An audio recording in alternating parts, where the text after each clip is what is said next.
Good evening. It is Monday, June 2nd. And this is a meeting of the Southborough Planning Board. The Planning Board is now in session.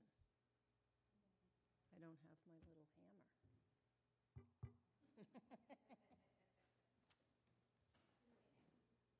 That's okay.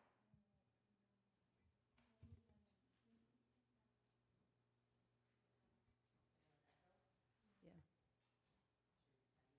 The first item on the agenda is a discussion item.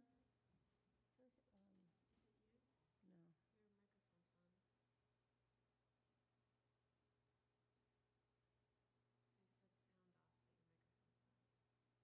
have sound off, but your microphone's on.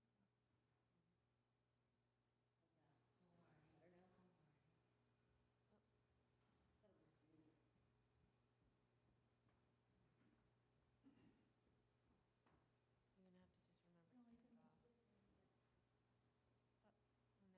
Cancel. Okay, now you should be fine.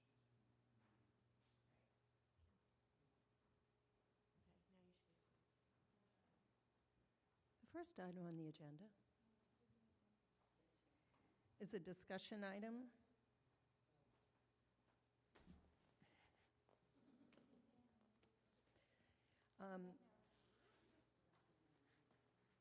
Welcome to our new planning board member, Al Belniak. Welcome aboard.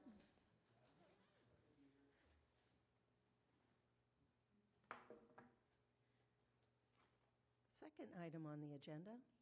Oh, that sounds better. Planning board organization. So every year after the elections, we re-elect a chair and a vice chair. Does anyone have a motion?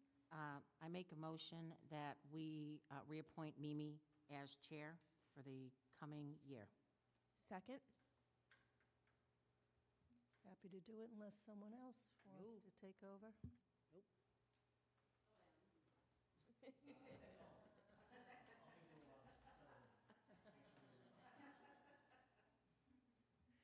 So I have a motion and a second. Any further discussion?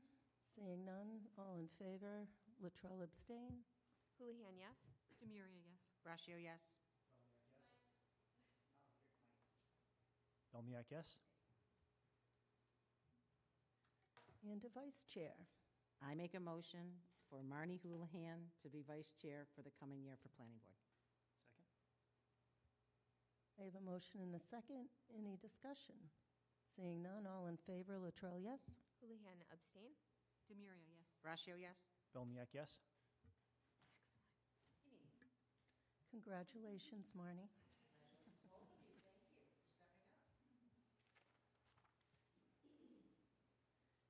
The next item on the agenda is the yearly planning board appointment and recommendations to the select board. So the first is the deed research subcommittee. Jesse had indicated that he would be willing to continue. And then I think we need someone from the Open Space Commission. I don't know, I can send a email to the Open Space Preservation Commission and see if they want to appoint somebody to this, because it was a, right. Did we reach out to her again this year to see if she changed her mind? We'll reach out to Freddie and see if she wants to, if she can recommend somebody, or do you want it? Or, yeah, reach out to Freddie and just, as if she's still chair of the Open Space Preservation Commission, and see if there's someone on the committee, because it was a Planning Board Open Space Preservation Commission project. Okay. So should we appoint Jesse Stein to the Deed Research Subcommittee, term to expire 6/30/26?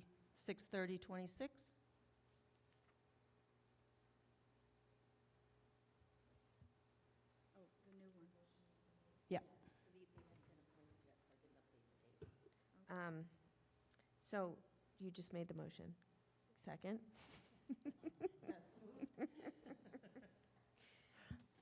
So I have a motion and a second. Any discussion? Seeing none, all in favor, Latrell, yes? Houlihan, yes. Brascio, yes. Belniak, yes. The Master Plan Implementation Committee. So we have Sam Stivers, Debbie DeMaria is the Planning Board rep, William Warren. This says Judith Watson, but she has indicated that she does not want to be reappointed. He did. Debbie, let me ask, does the committee require a select board? No, it's not in our charge. Oh, it's not? No, So it's just 5 members? I believe so. That's weird, because when I was on select board, I was on it as a select board rep, and then when I Yeah. left and came to planning board, Sam got on it. So, no, it's just, I had the same question, Mimi, and I just looked at the roster of committee members, and it doesn't say select board, so I don't know why we would have continued to appoint select board to it. So let me just look, I have a charge of duties, and we don't specify. He did indicate that he wanted to be reappointed if possible. Sam? Yeah, I mean, we've made changes to the charge, the charge over the last couple of years, but it does not specify. Oh, okay.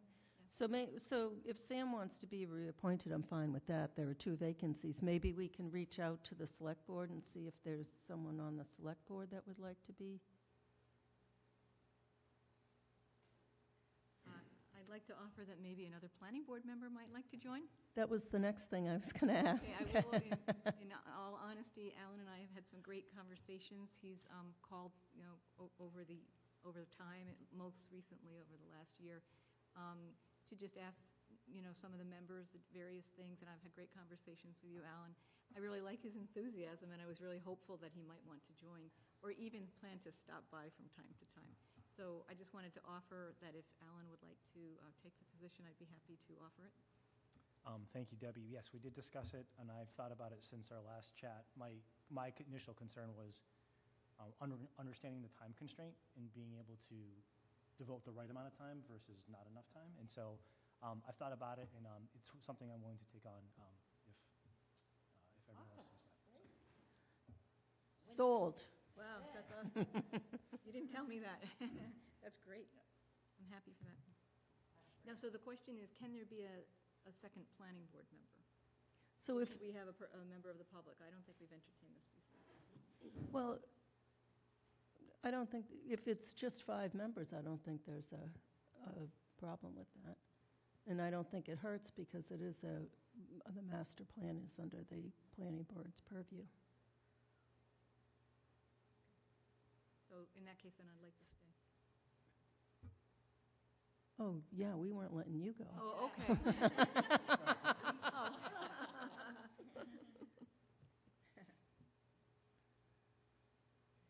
So can I make a motion to reappoint Sam Stivers, Deb DeMuria, William Warren, and appoint Alan Belniak to Master Plan Implementation Committee for 1 year, which would expire 6/30/26. I second. We have a motion and a second. Any further discussion? Seeing none, all in favor. Latrell, yes? Houlihan, yes. Demiria, yes. Brascio, yes. Belniak, abstain. Okay, maybe check with select board and see if they, do you think that we should try and see if they want someone on the select board?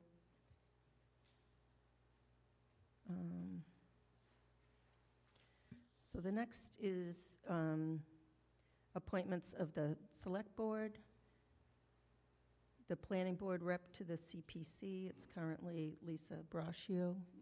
Would you like to continue in that? I would. I'm currently chair, too, so I think with the transition of Ben, it would be good if I could stay. I make a motion to reappoint Lisa Braccio, thank you, to the Community Preservation Committee for 3 years as a recommendation to the Select Board appointments. sorry, It says three. for 3 years, so would expire 6/30/28. Is that right? Second that? I have a motion and a second. Any further discussion? Seeing none, all in favor, Latrell, yes? Houlihan, yes? Demiria, yes. Brascio, abstain? Belniak, yes? The next is the Metro West Regional Collaborative. I'm currently the appointee. Those are meetings on the last Thursday, or the second to last Thursday of the month, usually on Zoom. I'd be happy to continue unless somebody else wants to. Thank you. I make a motion to reappoint Mimi Latrell for the Metro West Regional Collaborative, MWRC, for a 1-year commitment as the planning board rep, expires 6/30/26. I second. I have a motion and a second. Any further discussion? Seeing none, all in favor, Latrell, yes? Houlihan, yes? Demiria, yes. Brascio, yes. Belniak, yes? Thank you for your confidence.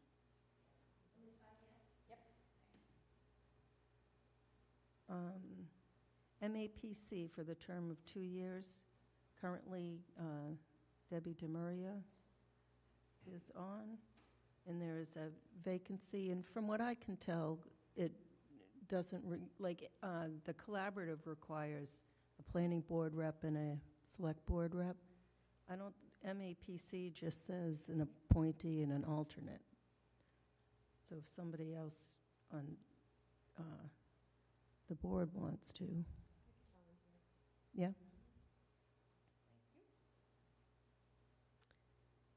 I just wanted to give reference to that section, Mimi's Mass General Laws, Chapter 40B, Section 24. And I agree. I don't think alternate means actually your role is diminished in any way. You may not be able to vote, but I don't know how One may often not you be able vote. to vote, and maybe it requires some coordination. you Yeah. know, and I think it's great to have 2 members, by the way, because we haven't had 2 members. There's, like, for example, the meeting next week is in Boston, and I know I'm not going to be able to make that. And there's just times when, it's just good to have a second person. For the second position, I am interested, but if others are interested, and Alan, I wanted to ask you if you have interest as well. So I do have an interest, but much like you, depending on the particular day and meeting, if it's in a location that I can't get to because of a work meeting, et cetera, then it might be a challenge. I think the last one was in Braintree on like a Thursday at 2, which is not really compatible with the schedule that I have. Or ever to get there from here. Leave at 9 a.m. to make sure you show up on time. Yeah. So I guess I have an interest. I don't know well enough about how often they meet. How often does MEPC meet? Quarterly. Quarterly? And there's other, there's also ways to, I just say there's ways to get involved because they offer a lot of, courses and, participation, things that you can participate in, yeah. So I'll express interest. I know you currently have the open seat, or the current seat, so I'll express interest. So can anyone go to those meetings? I know, like, the collaborative, there's an appointee from Select Board and Planning Board, but I know Leah used to go a lot, and Bill Cundiff, and anybody can go. Karina's. I don't know the answer to that. I know that anybody from MAPC can sit on the collaborative, can dial in and, participate in the collaborative, at least listen in. Well, anyone can go to collaborative meetings. Anybody. I don't know the answer to that, actually. Oh. I've not asked that, yeah. I have asked the question about the 2 seats, which we know. I would just say, because I had a little bit of a rough year last year, they kind of forgot about me.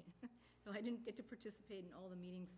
I would like to remain for at least, the next term, just because, we have to also make sure that the select board send the letter to MAPC, because I think that's what happened last year. So I missed a couple, or 1 or 2 meetings, actually, because of that. So I am interested. Alan, if you really would like it, I don't mind, but I think I'd like to stay on it. I don't take any slight that you're interested, and I think from what Mimi was saying, if there's opportunities for other members to participate, maybe not vote, then I'll I'll explore those opportunities, and then we'll have, 3 heads versus 2 versus 1 to offer up input, so. That sounds great. So I'm happy to step back. Like and I think for 3 planning board members, it would consider, if we went, it's, open, it'd be a quorum. So I think I'm happy to step back, and I think if you have enthusiasm, embrace it before you get tired. So I'm gonna say I would advocate for you to take the role if you're really interested. Duly noted. I will make a motion to reappoint Deb Demuria to MAPC for 2 years and appoint Alan Belniak for 2 years with a term expiring 6/30/2027. Second. We have a motion and a second. Any further discussion? Seeing none, all in favor, Latrell, yes? Houlihan, yes? Demiria, yes. Brashio, yes. Belniak abstain. Next is the 21 Highland Street Future Use Committee.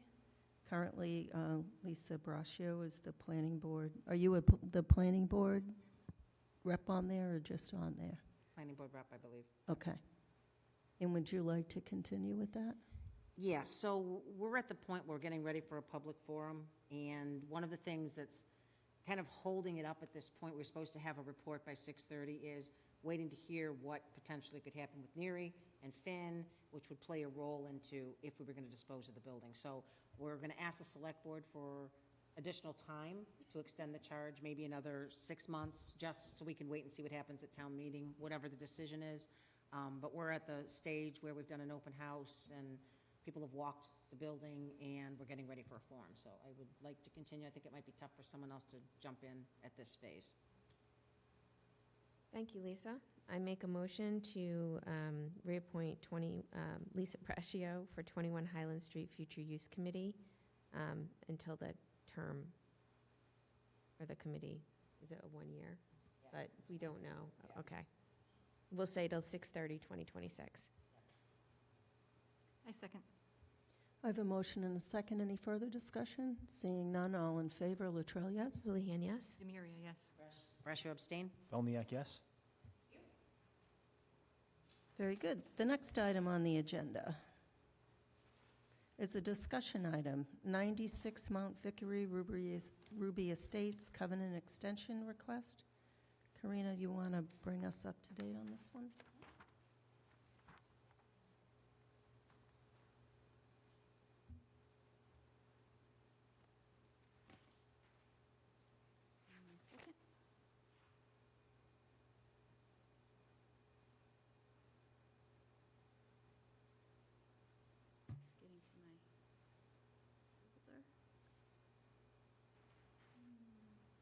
Do we have Michael Bartolini in the waiting room?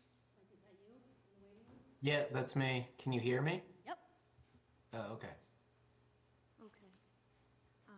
So earlier this year, so this is regarding 96 Mount Vickery, Ruby Estates. It's a new subdivision that was permitted a couple years ago. And there was a covenant as part of the subdivision, which expires after 2 years. So that time frame came up, and previously, the covenant to complete construction is slated to expire on June 11th, 2025. So earlier in the year, Mike Bartolini came forward and was asking, what do we need extensions for? Because the Permit Extension Act came through.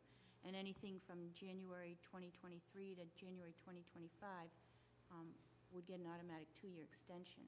So he also has a special permit for lower impact development, which was automatically extended, and town council said we didn't really have to do anything for that. Some towns codify it with a letter to the registry, but town council said it wasn't necessary. And at the time, he thought I was just talking about the lid as an extension, but it was the covenant as well. A covenant doesn't apply under the Permit Extension Act to get extended because it's an instrument, he said. It's a recorded instrument and not a permit, so to speak. So I let Mike know right away that unfortunately when I told him he was all set, sorry, you have to come back. And luckily, we had enough time, because June 11th is the expiration. And so he's requesting to extend 2 years, right, Mike? Yeah, just to the same date as the Yes. same dates as the lid and the definitive. Correct. It's for a time for completion of construction within the subdivision to extend from the prior expiration date of June 11th, 2020, for a 2-year period to and including June 11th, 2027. And all the conditions of the approved subdivision decision dated from 2021 remain in effect. And they have started construction, so you know, they began excavation of the roadway and the stormwater management components, like the detention basins. And we've had niche engineering out there, along with our town engineer, Caitlin Cervello, who's monitoring different aspects of it. And then also, we have, the DPW has PAR Engineering contracted to inspect the water line installations on a full-time basis. So when they're doing water lines, they'll be out there. So that's the scoop. Very good. Hi, Mike, do you have anything to add? No, I think that's about it. Okay. Do I hear a motion? You will. Or is there any discussion on the board, first of all? I just have one comment. The first line says, "Planning board voted unanimously," and then the vote is open. I guess that's assuming we're going to vote 5 for 5, but I just don't Yeah. know if that word unanimously should be in there. I don't particularly care, and I don't have anything against this, just calling it out. So this is a draft, and what happens okay. is it's just to read the motion, and Pardon?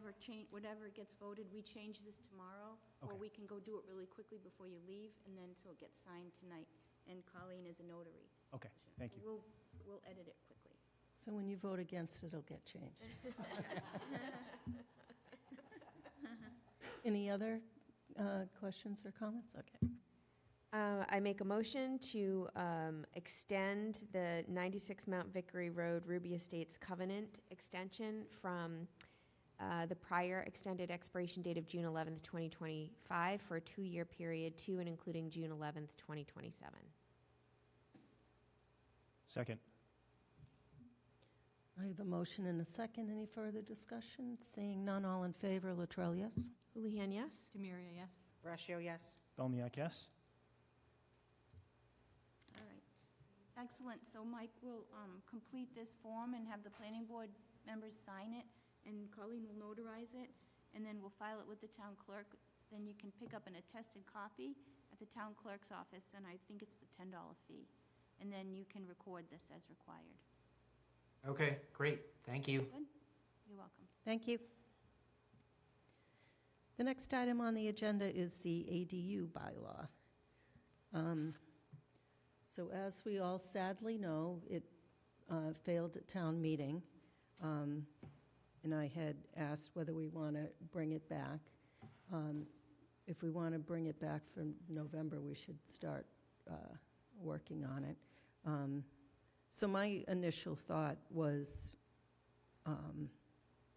to just update the code so it complies with state law, that we have a definition of accessory dwelling unit in our code, that accessory apartments is stricken, and we update the special permit to reflect the ADU, and then add that as a by right use, the 50% of gross floor area or 900 square feet. Or bring the bylaw back in some form, which is the question I asked tonight. Ms. Houlihan. Thanks. I think that we should probably, as much as we try to simplify it for town meeting, I don't think even if we bring it back, it'll be simplified. I think it'll be interpreted. So I think we just kind of do the administrative component of it to make sure that the ADU by right comes in and our special permit language is in sync with that. So that would be my recommendation. I'd also be willing to take that first draft. Mr. Maria. Yeah, I very much agree. Last time we met, I was sort of on the fence, and I had been looking at other towns to see, what kind of little tweaks and changes they were making if they passed them. And you know, some of the ones that passed the ADU, like definitions early, you know, have made some little tweaks, but I guess I stopped in last week, talked to Karina, and asked, you know, if we know of any ADUs that have been, you know, by right since we passed at town meeting, and I guess I'm willing to wait and see how it goes. I don't think it's the right time right now. I do agree, though, the administrative part has to get done. There needs to be a cleanup. But taking it on again, I don't think, I think there's other ways that we can spend our time, so just cleaning it up would be my support, too. Ms. Braccio? Thank you. So I was and am in favor at some point in potentially bringing it back. I think the administrative is definitely the way to go. I think people are really wrapped up in what's going on with the school right now, that it's really hard for people to this is very detailed, and I think it's really hard for people to grasp that when their focus is on something bigger, I guess you could say. So I would be fine with the administrative, and I don't see that piece having any issues passing at town meeting. Thank you. Mr. Bellier? Thank you. I echo the concerns about clearing up the language. I do think people were confused. If I recall, that was much of the debate. People, well, does this mean this? Does that mean that? So clarification of language, I support. Administrative, I support. I think there was also, if I recall, a discussion or someone seeking clarity about who has the ultimate say, where does it go, who ends up signing off. So that part should probably be reviewed as well. But other than that, I'm for ADUs in general. So if we just did the administrative cleanup, things would stay the same. So currently, it doesn't even mention the by right. It only mentions the special permit and refers to it as accessory apartment. And the process there is that the proponent comes to the planning board for a report and then goes to the ZBA for the special permit. And if the ZBA does not take the recommendations of the planning board in their issuance of the special permit, they need to explain why. So that would just stay the same, just the terms would be changed. And then it would be added. And there would be a by right use added. Okay. I thought I recall from the town meeting that the eventual permit granting authority would flip back to planning board versus Correct. saying, So that the bylaw that we proposed was, instead of having it be the two-step process, just have it be the abbreviated site plan for the by right through the planning board, and then the special permit through the planning board. okay, I'll go back and read that because I'm confused a little bit myself, but I'll go back and read that. Yeah, so there was a lot of discussion at town meeting that had to do with that, with the site plan review before the planning board. And our feeling was that when the proponent comes to the planning board, that's what we're doing, an abbreviated site plan. We're looking at the site, we're looking at parking and, you know, how it fits, and which is kind of a site plan review, although not a formal one. And then they have to go to the ZBA.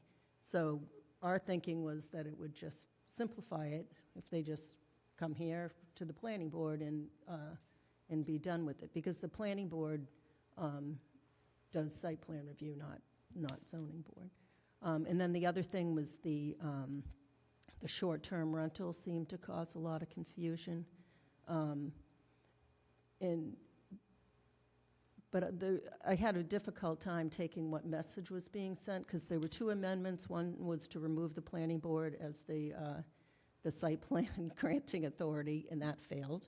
And then the other one was to remove the prohibition on the short-term rental, and that failed. And then the special permit bylaw failed. So I don't know what to take from that. So my feeling is to just leave everything the same, just update the code so it complies with state law. So if somebody's, right now, if they're looking through the code, they think the only way to do an accessory apartment is through a special permit. There's no reference to it under a by right use. And then maybe when people are used to these terms, then maybe go back and do something with the bylaw. So as it is now, short-term rentals are allowed, and they will continue to be allowed. It hasn't been an issue, although in places it has been. And my feeling of the prohibition of that was that these were meant to be housing, more affordable housing units, but short-term rentals are not housing. In a lot of places where there are more touristy areas, they've caused a big problem in removing all kinds of rental units from the market, and people like working in hospitality can't find housing. So that was my thought on that. But we can, it seems like we want to just do the administrative update, and then we can think about more at a later date. Okay, very good. And I've started some notes that I'll pass on to you. Oh, the other thing was that right now we have special permit for accessory apartment in the industrial park district, and that makes no sense to me. So I did write on my little notes to remove that, and they're allowed in every other district.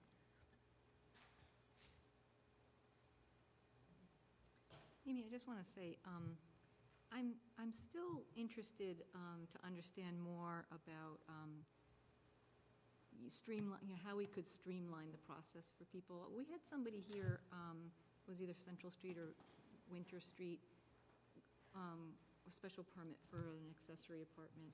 And I asked her when she came, how was your experience, she told me she had to go to, all these different steps that she had to take. I think it's still worth it to try to look at that in the future to see if we can streamline the process, whether it's for ADUs or something else, because we're doing the same thing on signs and other things where both boards are doing the work. I totally agree. Planning board is the site plan permitting authority, and I think that we should take a closer look at that. And also, I think we had been speaking previously on this board that we've had a consultant look at that and look at the streamlining across, our zoning code to make it easier for people. I think in general, we should be involved in that kind of stuff. Maybe a discussion item for 623.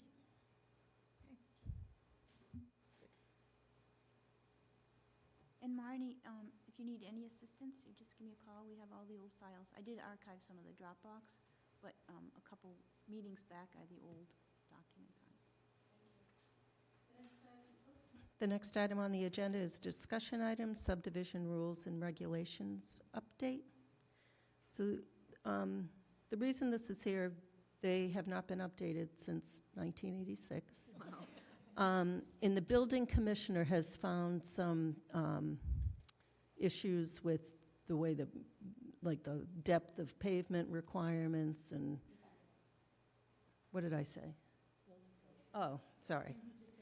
The DPW superintendent has found some issues with some technical things that aren't up to what's required now, which may have been the standard in 1986, but evidently things have changed.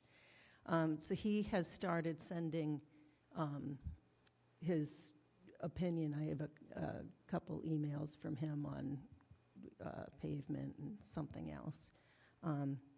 Also, there are, other little things. It requires plans on tracing paper. I don't think that's applicable anymore. So just some little things. So I wanted to ask the board if they thought that that was a worthy endeavor to update the. Mimi, when were you thinking of your time frame in doing this? Well, over time, because Bill said that he prefers to do this one step at a time because he's got a lot going on. So, and this does not require town meeting. This is just a hearing before the planning board, so we can do that at any time. Okay, thank you. That was my question as well. If Bill's looking for another set of hands or anything like that, I'm willing to jump in and have conversations or help him or whatnot. I've been working with him on the wastewater study committee and just a little bit of my background. So if the board's willing to have me help out, I'm willing to do that. Do you want to work the two of you, or do you want to just? Okay. Marnie, I'm sorry, I didn't know you were already doing that. I'm, Okay, so, Alan, I'll send you what Bill has sent me so far. okay, thank you. And also, I keep a file. I keep a file of Bill's comments on how to improve the rules and regulations for Chapter 244. And the other thing is that the Planning Board has a policies and procedures kind of document. It's called, actually, the procedures and rules and regulations, like, for example, how town consultants get paid and how you pick them. Is that under subdivision? No, it's a separate one, but I think we should consider it also at some point, because what we want to do is, with subdivisions that are up and coming now, that are slated to become public roadways, DPW Director Bill Cundiff wants to make sure that the materials that are used for the gravel underneath the paving and the paving itself is tested. So we've started requiring the developers to provide a retainer funding for soils testing and pavement testing, to do samples so that we can enhance the longevity of the paved roadways. There's a lot of roadways that are falling apart, and it may be because some of this testing hadn't been done in the past. So we want to kind of do that up front now. We don't get subdivisions very often, but when they do come up, that's the goal. And we kind of want to incorporate that into that funding language that tells people what the process is, tells developers this is what you can expect. So we'll work on that too, just giving you that. Okay. It's kind All of right. related to that with subdivision. The next item on the agenda is a public hearing, 10 Turnpike Road Storage Facility Modification to Site Plan Approval. Karina? So they've requested an extension, a continuance to the June 23rd meeting with deadline for the planning board to act extended to the 27th of June without testimony. 2 meetings ago, we had good discussion with them regarding some things that they still have to complete and update, and lighting, et cetera. So they're still working on that, but they have been in contact with us, reaching out and signing the extensions ahead of time. So there is an extension right here. And also,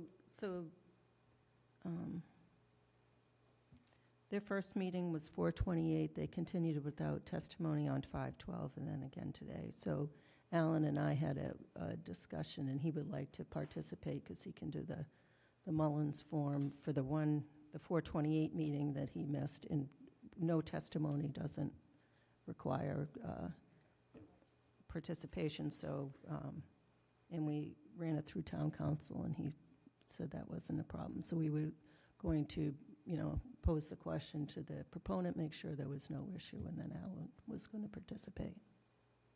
And to clarify, Alan did provide a Mullins form that was filed with the town clerk, saying that he viewed the prior hearing that you missed.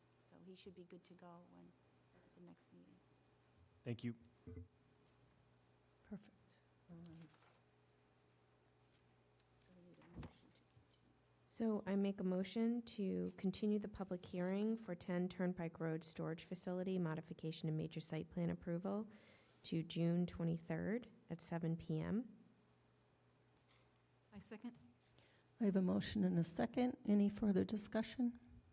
Seeing none, all in favor, Latrell, yes? Houlihan, yes. Demiria, yes. Brashear, yes. Belniak, yes? I make a motion to extend the decision due date for 10 Turnpike Road Contractor Facility Modification to MSPA to June 27th, 2025. I second. I have a motion and a second. Any further discussion? Seeing none, all in favor, Latrell, yes? Houlihan, yes. Demiria, yes. Brashear, yes. Belniak, yes?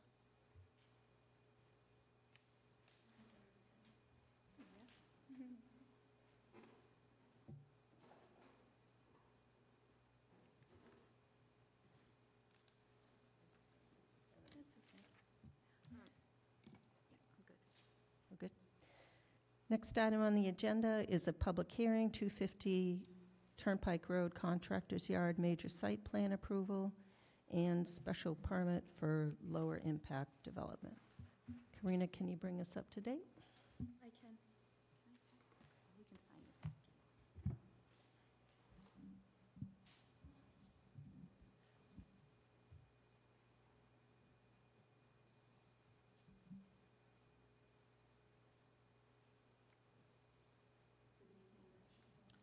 Good evening. How's everyone doing today? Okay. Let me just look back here.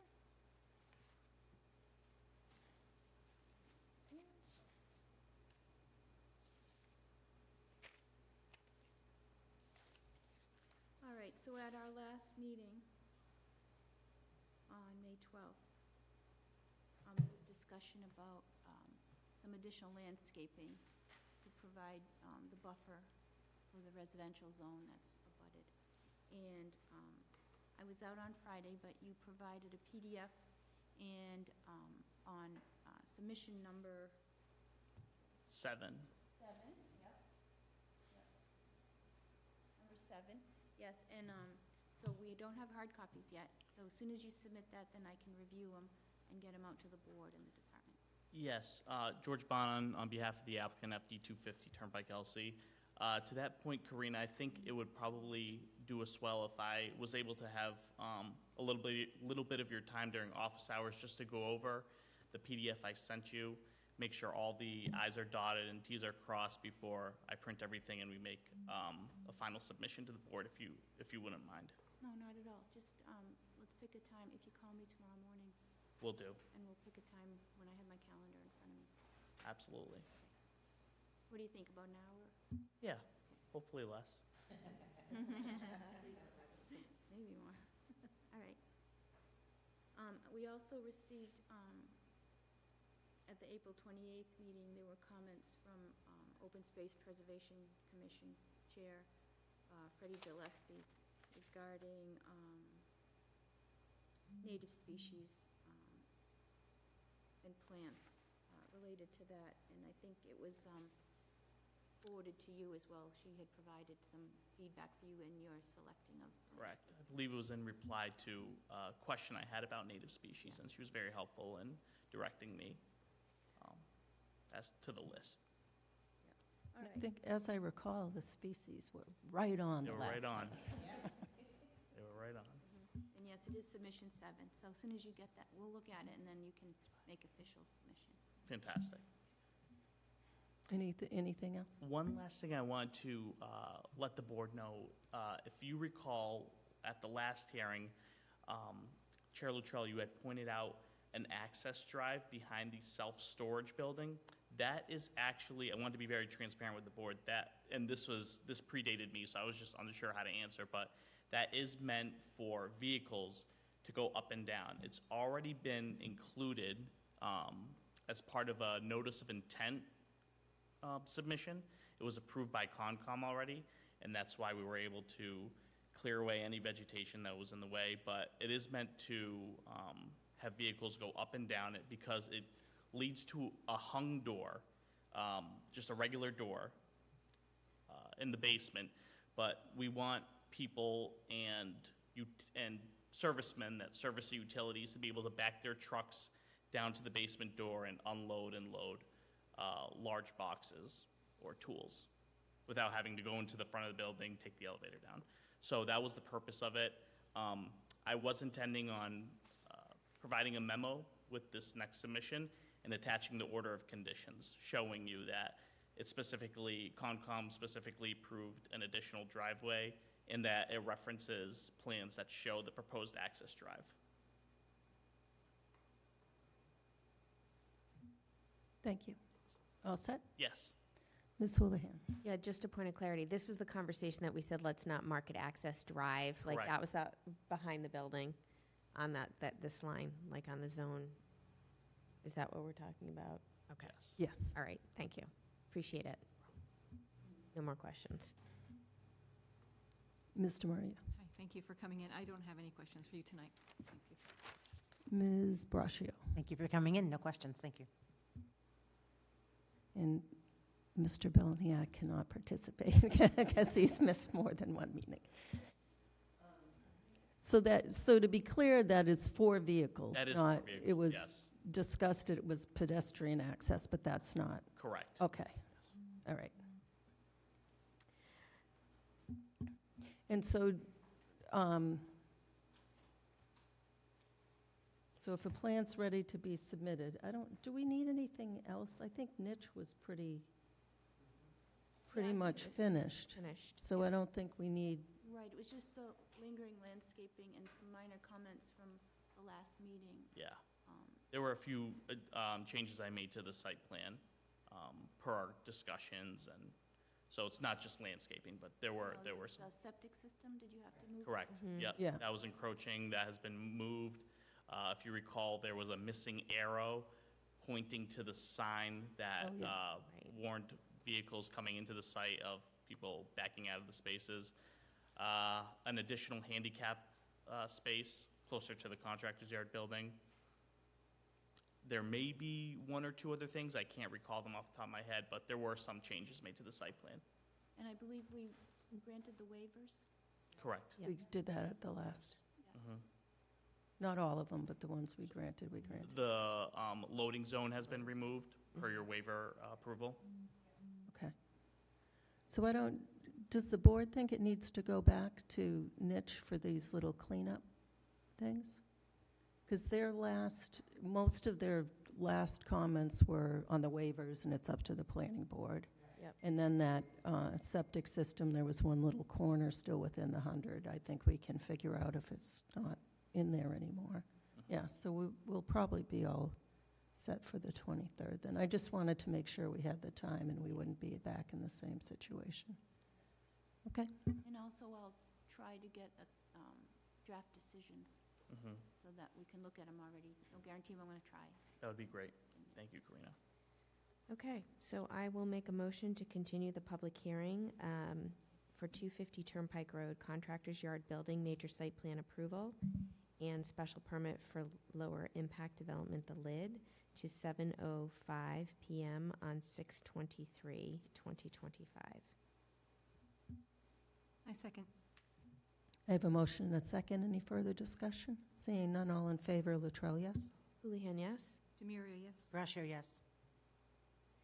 I make a motion to extend decision due dates for 250 Turnpike Road, Contractor's Yard Building, special permit lid, and 250 Turnpike Road, Contractor Yard Building, MSPA, extension to June 27th, 2025.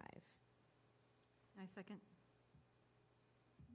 I have a motion and a second. Any further discussion? Seeing none, all in favor, Latrell, yes? Houlihan, yes? Demiria, yes. Brasher, yes.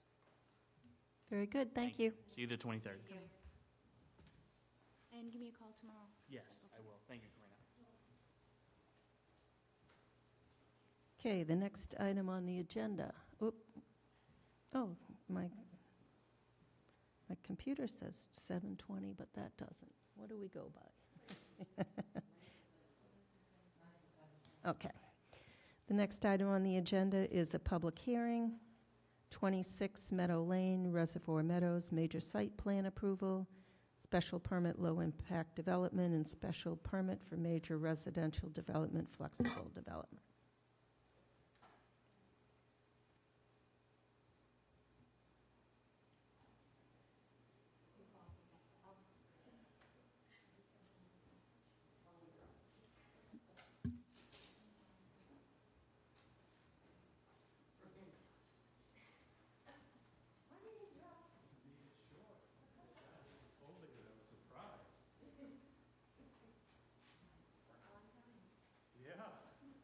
That's unusual, no disrespect.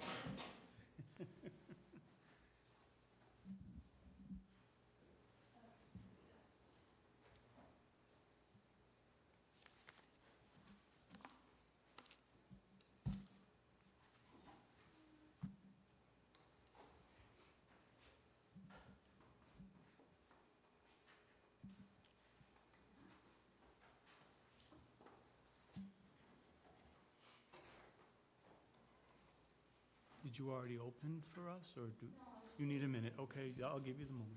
Okay, sure. Rena's going to bring us up to date. Okay.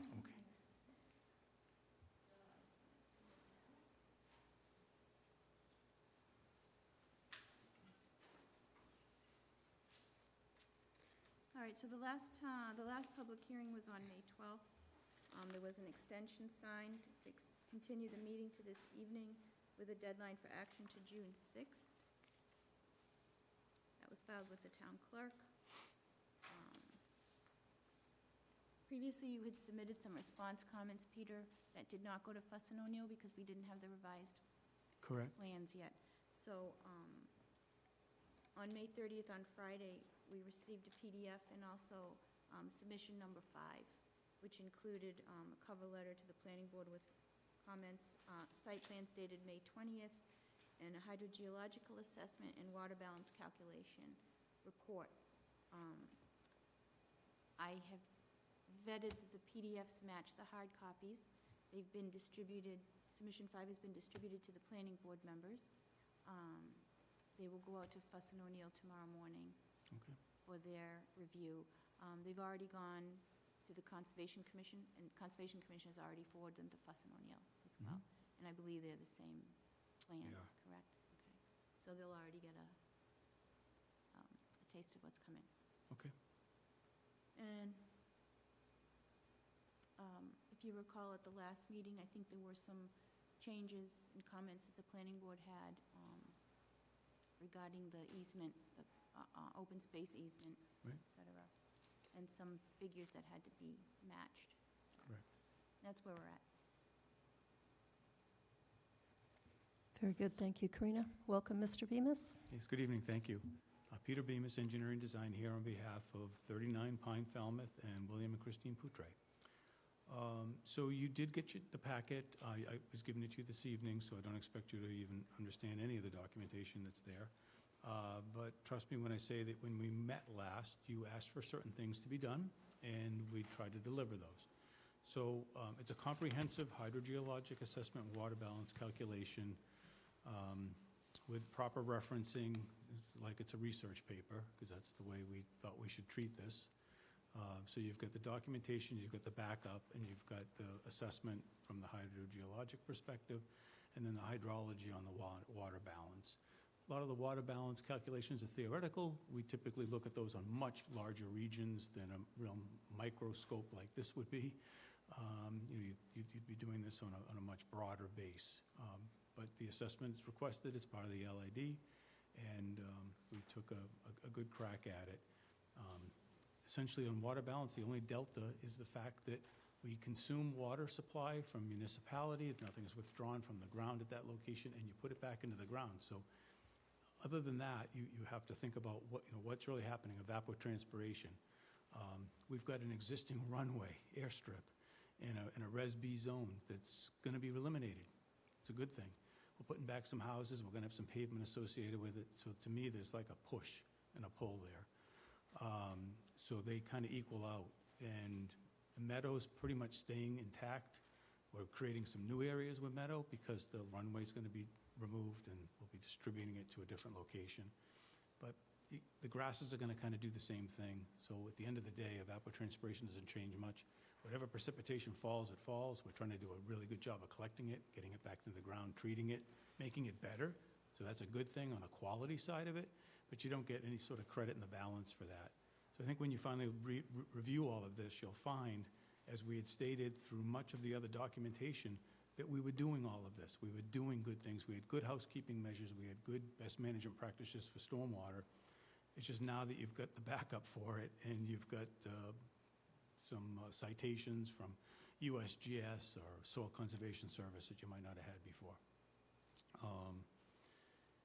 The concerns of the neighbors has always been about water problems that were not necessarily associated with our site, but their sites. And the one thing that we were able to do with our design was to get less stormwater to go to Meadow Lane. We didn't want to abandon that. When we last met with you, and what Karina was referring to was, we didn't provide any additional documentation with our response package, because we were going to go about this and say, okay, you know what? We'll just meet the intent of the requirement to just not take more stormwater and put it out into the northwest corner of the site where there are no residences, there's nothing there but a detention basin that's become a wetland because when they built the runway, they built that basin. It did not exist until the runway got created, and it formed a wetland because it's in an isolated area. We were proposing to create a new wetland area associated with that, and we just feel strongly that that's where any additional stormwater that we can collect and discharge should go, instead of out to Meadow Lane, which is an old municipal road system.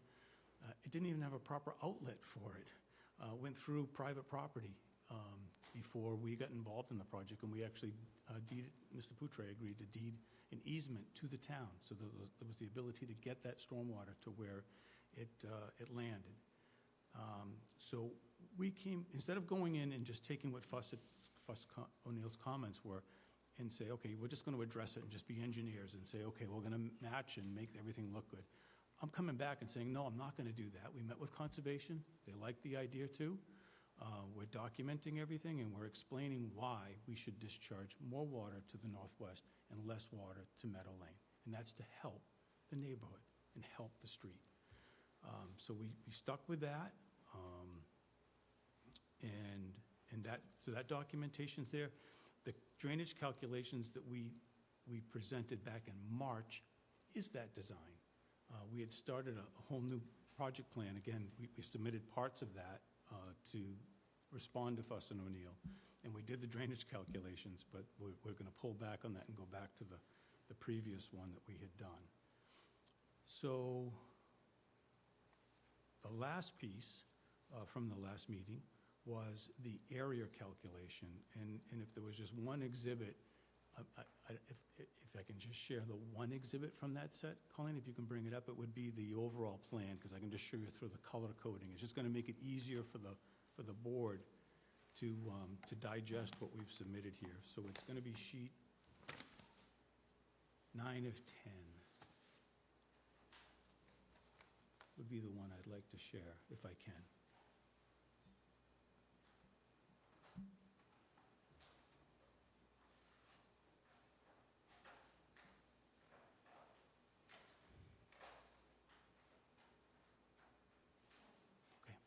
Sorry, I should have warned you when I saw you this afternoon that I was going to want 9 to 10.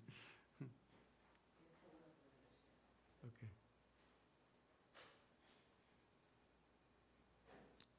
So this basically is the flexible development plan. And the key in evaluating this is that there's this color coding that we have to establish what are our open space limits, and then how do we mathematically achieve the open space calculation that's critical to a flexible development plan. So we've got 4 different color codes there. If you zoom in just a little bit, the exhibit in the top right is not necessary. We have the 4 colors, and I don't really want to, no. Thank you. I don't know, it's really terrible how this can, graphically in a PDF, it tends to look a little bit better, but you can see there's a darker yellow and a lighter yellow. Maybe we should have a third color instead of the yellow, one dark and one light. But the dark yellow, if you will, with this, there's an extra stripe in there. That's going to be the open space that gets managed, be mowed. It's going to be open and green and functional. There'll be land adjacent to it that's open, green, and functional and usable, but there happens to be a utility under it. And that's what's shown in all of the condominium common space. It's not being counted in the area calculation. We try to identify it everywhere. So if there's a pipe under it, there's a 10-foot strip that's not going to be counted, meaning that if someone has to manage that utility at a future date, for whatever the case may be, they can do that. They would have their footprint that they would operate within, and then they would restore it back so it'd still be a green open space at the end of the day, but we're not trying to take credit for it mathematically in the equation. So you can see how those all zigzag through the areas. In the light yellow, that's going to always be open space it's always going to be a meadow if you'll allow it to be mowed on an annual basis, which is what our recommendation is. Then there's the green spaces that are there. The green spaces are what we call wooded areas and natural areas. They're not going to be touched. They're not going to be managed and mowed. They're going to be just left alone to their own benefits, and they would be controlled by the Association of Homeowners here, but to the extent it would just be managing that land as your decision provides. So by taking all these different areas, taking out what doesn't count, we still mathematically meet it. It's just not as overwhelming a calculation as it was when we started. We still are substantially setting aside open space, developing a very small portion of this almost 9-acre property. It's a little over two plus acres of development area, and, you know, the rest of it's just open land. I think it's a good open space plan. It's been a good concept from the get-go. Instead of doing a conventional plan and just sprawling out these houses, we're in a tight area, and we kept the 2 single-family homes fronting on the street to marry up with the existing neighborhood, and then we put the duplex units in the back so that they weren't really offending any abutter, for that matter, at this point. There are some other plan changes, because there's obviously trying to harmonize all these different changes throughout all of the plan sheets, but the road pretty much stays the same as the design had before. Stormwater, there was a slight tweak to improve that, and again, with the discharge going out to the northwest. It's shown there. So as I said, we've got a wetland that's the old detention basin for the runway, and then we're expanding that with our rain garden / replicated wetland area. There is a isolated wetland that's associated with a runway that's some hydrophytic grasses. It's not much to speak of, but we're trying to create a more diversified wet area across the back end of the site. So I just want to give you an introduction tonight. We want to try to stay on course. FUS will obviously take the review. They'll read our assessments and give you back a recommendation. And we look forward to your support. Be happy to answer any questions. Thank you, Mr. Bemis. Ms. Houlihan. Yeah, thank you for going through that, Mr. Bemis. We just got these tonight, so I haven't really had a chance. I'll certainly read. Thank you for doing all the hydrologic assessment. I think that was really important.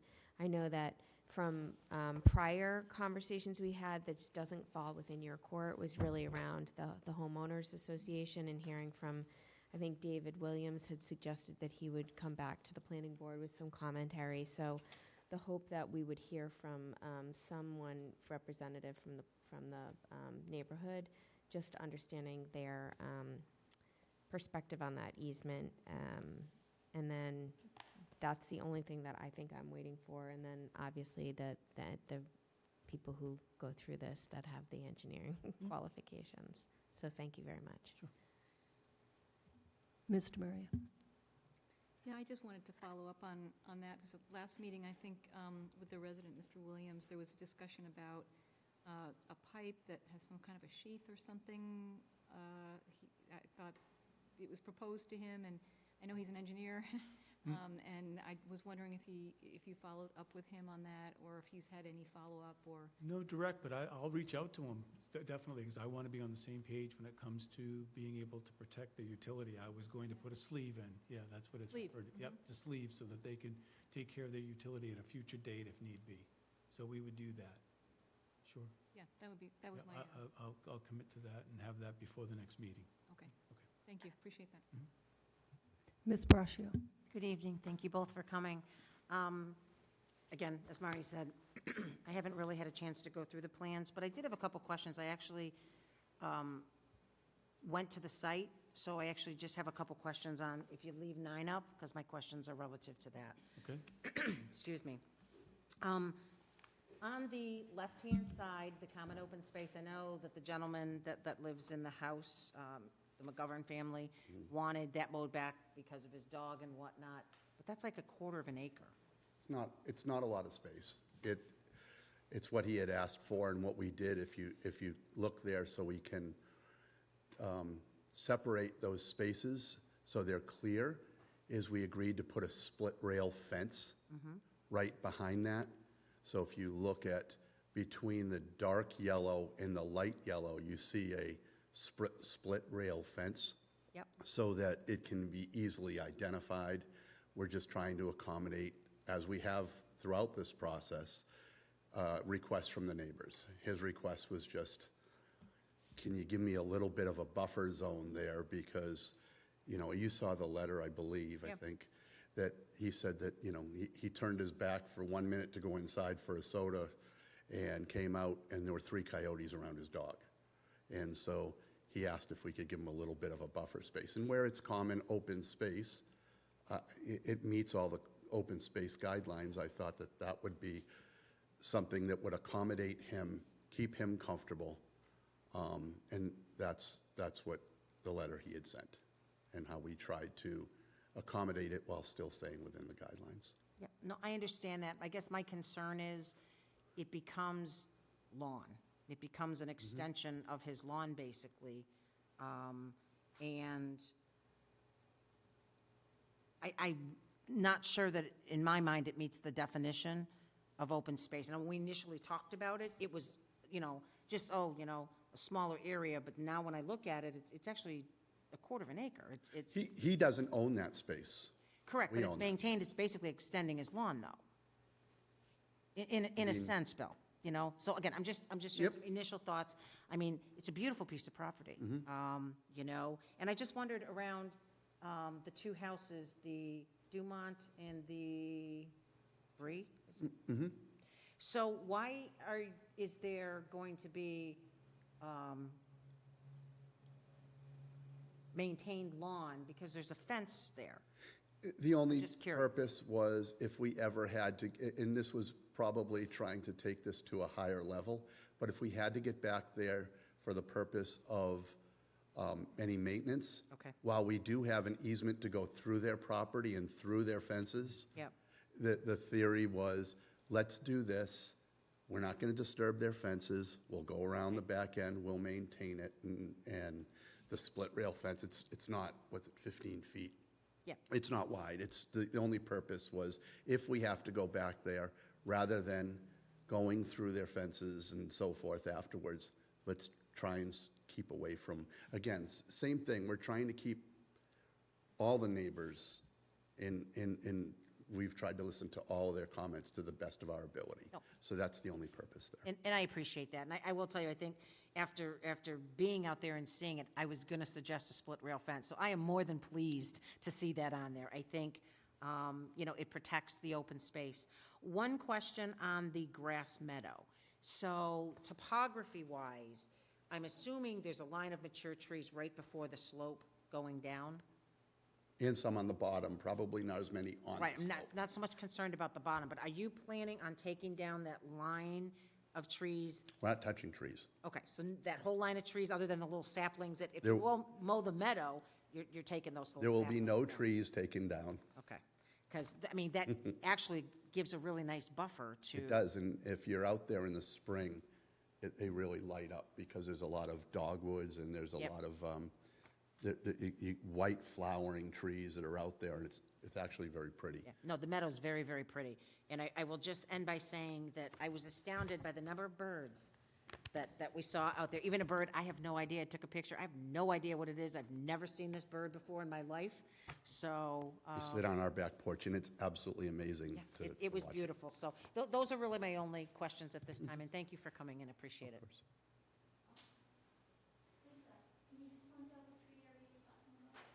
So Karina, it would be, let me go back to that page. It's just along the back line of the common open space, like, Yes, right where that, we're that whole way there. actually farther on the right. Yeah, Yeah. No, just to the right of that, yeah, to the right. out towards, behind where we're building. Right, there you go, keep going, that Yeah, way. that way, Yes, so there's pine trees, but I mean, Yes. it's a very nice little break. If It you're is. going to be mowing the meadow once a year, it actually gives a nice little break with the tree line there. So, but again, thank you. The only thing I would add is just the mowing. I don't think it has to be a manicured lawn, but I think it wants to be a maintained area. So that would be another way that we could try to do this and get to a place that we're in common, because the septic system area, we'd want to maintain it, but we don't have to have it as a plush lawn. Exactly right. He just doesn't want anything over the height of his dogs that can come out. So, I'm fine with, quarterly mowing or what, it doesn't need to be, I'm not going to be out there, it wouldn't be cost prohibitive to do that anyway. Okay, thank you.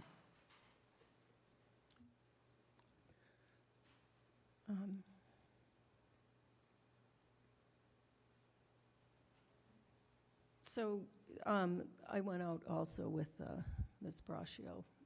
The meadow's beautiful. It's pretty land. So many birds. So I think that's premium open space. Lawn is not open space. It does not meet the definition of open space. Under the special permit, it says open space not preserved in its natural state shall be utilized for town recreation. And that's not town recreation. So lawn will not work for me. If coyotes are there, they're stalking the dog. They know that there's a dog there. And I had the same issue in my backyard, and guess what? I have a lawn. It's all lawn. And That's the on. the coyote was waiting there for my dog. Yep. They, they're I they're asked him to very put that they're together very when he wily, like in the cartoon. I asked him to put that together for the board and told him that it wasn't guaranteed, but he was welcome to put it in. So if the board says no, then the board says no. Yeah, I so- gave my best effort. That's all I can do. I think the split rail fence is a great idea, but along the whole common open space. I'm fine with that. Not- That's if The lawn doesn't work. Where the lawn is okay, where I'm okay with it, is in the middle of the and that's fine with me. road there. Again, I was just trying to answer the request that was being made by one of the homeowners in the area. If the board doesn't feel that that's appropriate, then that's your decision. But I mean, if you mow that, then the coyotes will hide in the taller grass back where the lawn is mowed. And they can, I mean, if they're there, they're not just, it's not happenstance. They know there's a dog there that looks like a good meal. I don't disagree with you. So I think that maybe they want to put up a fence or make sure their dog's always on a leash or, We have 2 dogs, and we're going to have a fence around our yard, so. yeah. So I'm telling you, I know from experience, my dog almost became a meal and it was terrifying. Like I said, I'm fine with whatever the board wants to do. He had made that request.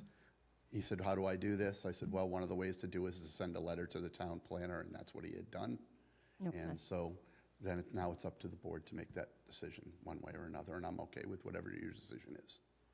Yeah, it doesn't meet the code. So we had a draft open space covenant the last time. Has that been updated? So there's a couple things, and can we go back to that plan for one quick second again, Colleen? So one of the things that, based on, again, the comments that were made, there is an easement that you'll see, that the paved area that we're not using as open space of 9,000 square feet, the purple area. There was a previous easement that was issued. Yeah. That number was significantly wider. It was 47 feet or something. That easement specifically states that it is not for parking. Nobody can park on that. There's no vehicles that can park on that. It is for access for number 30 to get to his house and for Carriage Hill to get to their system for repairs or for the neighborhood to get for their repairs. But no parking on it. It's specifically for passing. I've come to an agreement with Mr. Ishkanian, who lives at 30 Meadow Lane, whereby we're going to reduce that easement to be the exact width that you see there. And part of there, and Colleen, could you blow that up for one quick second? Kind of down, all right, so can you see the little triangle, if you could come a little higher, let's see. Other way. No, the other way, a Pull it little down. bit more, pull it down, there we go. Oh. Oh, well, you were there. It's underneath. There you go, right there. See, if you can see the corner of Meadow and that there's a little triangle there, part of his septic system was on our land without an easement. So we are granting him the easement to have his system that is there. Oh, I had originally approached Mr. Williams with that, and his comment was, deal with Paul with that, which is exactly what we did.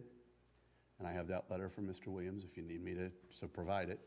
But we went, and so what we have done is come to an agreement where we're going to give him an easement to that triangle, and in turn, we are reducing the easement that goes across so that now the easement states exactly what we're looking to exclude from the open space. Where is that triangle? See, go to, there you go, right there. So, Mimi, can I ask So a the- question? Yeah, one sec. The easement, so the easement will then be reduced to 9,000 square feet? That's As correct. shown on the plan? Okay. that's correct. Yes, Ms. Braccio. Just on the, because we're both kind of talking about the same area behind McGovern, what if, can you shrink it down just a little bit, Colleen? What if that was part of the annually mowed meadow versus maintaining it as That's- the plan says lawn? Just so taking that piece that says common open space, Bill? Yep. On the left-hand side, and just making it part of the meadow, so it does get mowed once a Fine, year. fine with me. So, you know, I mean, what are your- That's up to the board. Yeah, right there. So if that just becomes meadow and just mowed annually, I'm actually okay with that. I just wanted to. Oh, yeah. Okay. So I want all the yellow, except for in the middle of the road, Okay. And that's fine, to too. be meadow, and have the split rail fence be along the abutting property. Inclusive of that little 15-foot strip that goes around the back there of the people's houses, so we don't have to, I mean, I'm just trying to, if we had to go back there, not have to go through their fence. You don't have to, though, Bill. We have an easement that goes through. You can see in their land, Yeah, there's an easement there. yeah, They have a fence on both sides. right. If we have to get to our septic system, the joint septic system, I'd like to go around that back end and have it better kept so we can do that. Just that 15 feet. It's not a lot of space. Alternatively, I could say, we've got to pull out their fence every time we turn around. I'm trying not to do that. So what you're saying, you don't want, so I know there's a fence there, so it probably doesn't need a split rail fence right next to it. Right, it Right. wouldn't need it. I'm just saying, you know, obviously we can get to our septic system, but it would be easier if we maintain that better than once a year in case we had to get there. Because you do have to do regular mowing on the soil absorption system. So if I'm going to get a mower that's going to go across to the soil absorption system, So you're asking for like 10 feet mowed, yeah, I think that's 15 feet, but it's just to bring a mower over. Like this? That's it. so from where, so that whole big square over there too? Which big This? square? No, I don't need that. If you're telling me that doesn't fit, then that doesn't fit. I want, the less lawn, the better, because it Okay. doesn't meet the code. I'm fine. I just want, again, we're just trying to accommodate, everything you see that we've done here is to try to accommodate the neighbors. Oh, I understand. I know it's very difficult. And I appreciate it. You guys have really done a good job in answering our requests, too. And I know it's not easy. It's much easier sitting here than trying to build a flexible subdivision. Are you concerned at mowing once a month?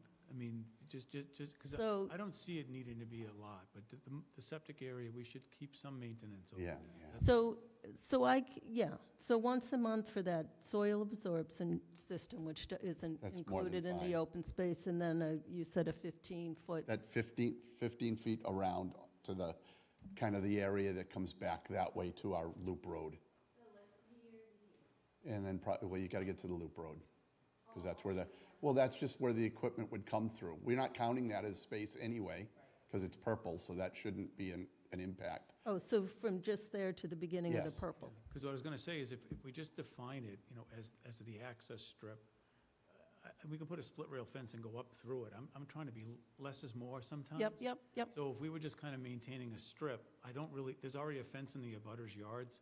I don't want to put a parallel fence to it. No, I It's kinda agree silly, with and that. They probably don't Yeah. want that. All right, Yeah. so then I would just say to you that if we could put some markers where the soil absorption system is, we could just kind of get less fancy here, and we could go to the back of our neighbor there, Mr. Donahue, was his name? The gentleman with the dog. McGovern. McGovern. McGovern, yeah. So we can go back to a fence somewhere through there. So I just would Okay. like to suggest that. So we'll come up with something that Yeah. makes And then, sense. but then the split rail fence along the back of That's those fine. properties, too. I don't have a problem with that. You So want it one in the doesn't- back at the north end of the property? No, behind those houses, the houses that we'll build. Yeah, that's absolutely. there. Absolutely, that has to be there. Yeah. Yep. Yeah, That way we know nobody's trying to yeah, beat the system. right. So it's, We'll get it's a- just like a tail that comes off of our septic system. Well, I'm just thinking that's where we don't have to because we can go from the purple. I was going to say, I'll Yeah. distribute a sketch to you, and maybe we could just do that ad hoc a little bit, just so that everybody kind of weighs in and says, Yeah. it's going in the So right it- direction. Well, what I pointed to, is that Yeah. what you're talking Yeah, about? that's So that- fine. However, whatever makes you feel comfortable is what we'll do. So there needs to be an open space covenant explaining, what the open space is, the meadow, how that's going to be Mm-hmm. maintained. Then this little strip to get to the. We to the provided a draft septic. of that originally, and I think that what was determined, I had spoken to Karina about it, and what we had done at the end, was the obligation was to create the draft, and then, once we had a complete decision, so we weren't drafting it and changing it and drafting it and changing it, then we would submit to you. So in other words, it would be conditioned upon your approved open space, definition, or what do you call? I think the draft that you submitted was very preliminary. And It not is. Because it was based on the 28 Boston Road, right? You took that kind of as a template. We took that as a template and changed all the addresses, and then, And then there were some numbers conflicting. So whatever you propose for your final plan, when you come in, whatever, it should reflect that that's fine. information. So That's that fine.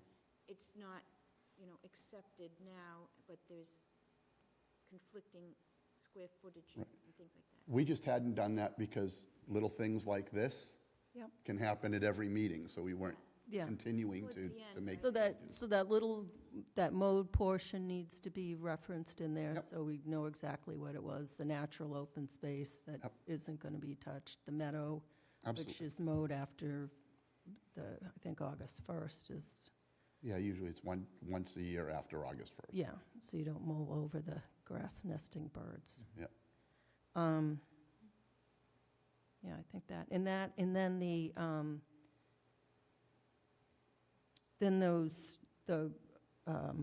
that easement. We'll give you a the copy of holders the that- easement that will be submitted. In the signed. other easement, that Yes. one.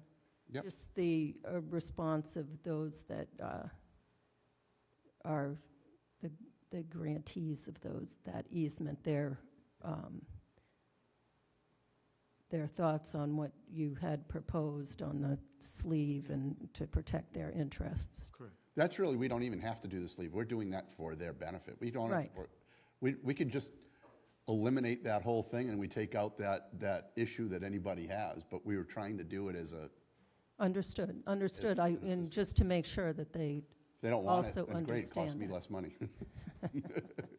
So Mimi, are you looking for like a letter or something from the neighborhood? I'd like The easement something just to say that they're okay with the proposal for the that easement, or that will protect their interests or something Yeah, I'll along say those that lines. the plan that got submitted, we didn't draft anything on there, but we did talk about doing that. So I'll take that in, we'll make sure that something happens and get that documented, so you'll have it. You Okay, mean the plan that came with the draft open space? No, the plans, Declaration? the design plans that These you new have ones. now, right, All we right. did not call out a sleeve there, Okay. so. okay. But just to be clear, a letter, some kind of document that the feedback of the easement holders, they're on board with this. With, Yeah, the homeowners I just wanna make association sure. of Meadow Lane there, those Yeah, yeah. frontage lots. Yeah. Yeah. Again, they still have, it is still 12 feet wide. There are no vehicles that are greater than 12 feet in width. Their right is to pass, not park. It's right within the easement. So you don't need 47, we're not landing a 747, so. Yeah, well, this is this easement. There's no There's no, yeah, that's. driving on that one. No, nobody's driving on that. that's the one we're talking about. Oh, okay. We want the abutter feedback on, the people who hold that easement, Yes, Yeah, give some kind of positive yeah, I'm sure that election that it can't possibly be an issue. in the other easement where the runway is to that other house, is that Calander's old house? It is. I thought so. It has a big plane painted on the, He used to pull his plane yeah, right in there. It's a Yeah. 13-foot tall garage. yeah, And I he saw used to that. literally pull his, it looks like one of those glider kind of a. Yeah. And all the doors would go up. Yeah, it's pretty neat, actually. Yeah, that's what we're thinking. We're like, this must have been Calander's house, where he drove his plane right in. How convenient.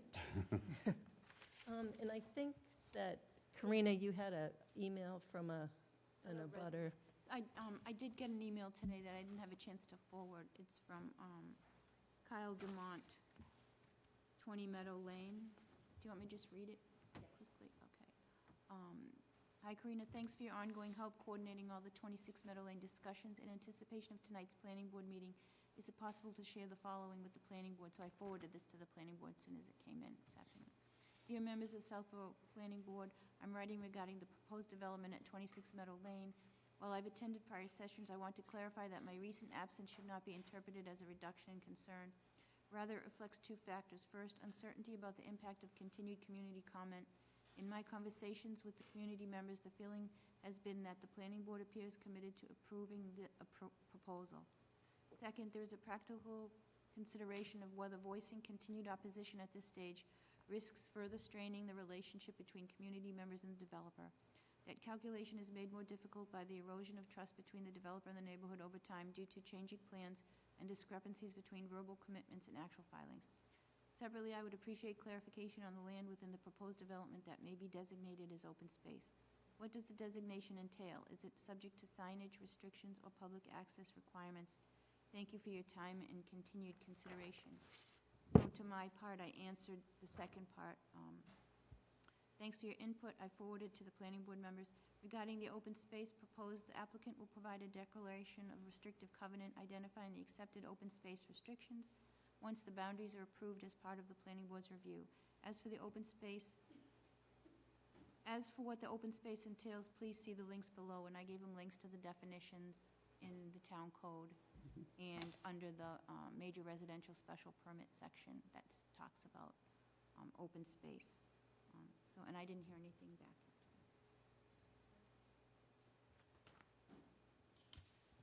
So we need an extension as well, just. Okay, so I make a motion to continue the public hearing for 26 Meadow Lane Reservoir Meadows, major site plan approval, 26 Meadow Lane Reservoir Meadows special permit lower impact development, and 26 Meadow Lane Reservoir Meadows special permit major residential development flexible development to 7:15 on June 23rd.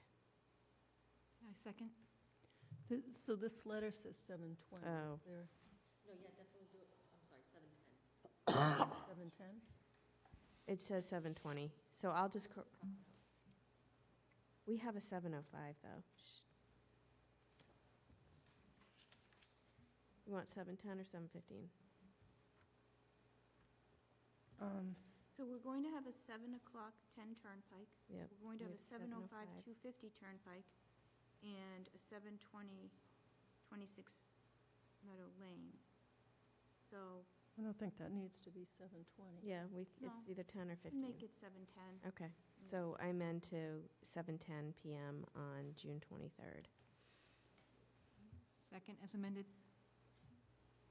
And we need the applicant to sign that application, extension. I have a motion and a second. Any further discussion? Seeing none, all in favor, Latrell, yes? Houlihan, yes? Demiria, yes. Russia, yes.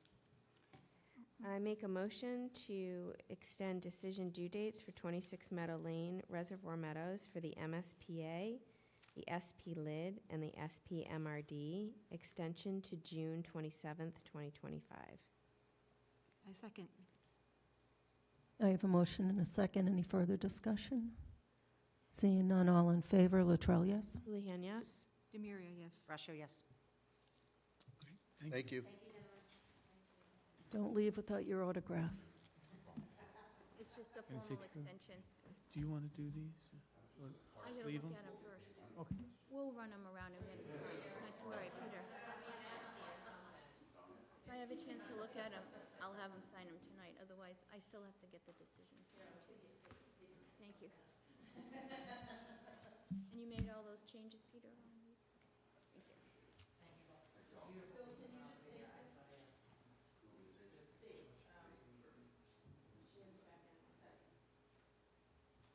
Thank you, Peter, for that. We'll get that done. Okay, let me just put this away.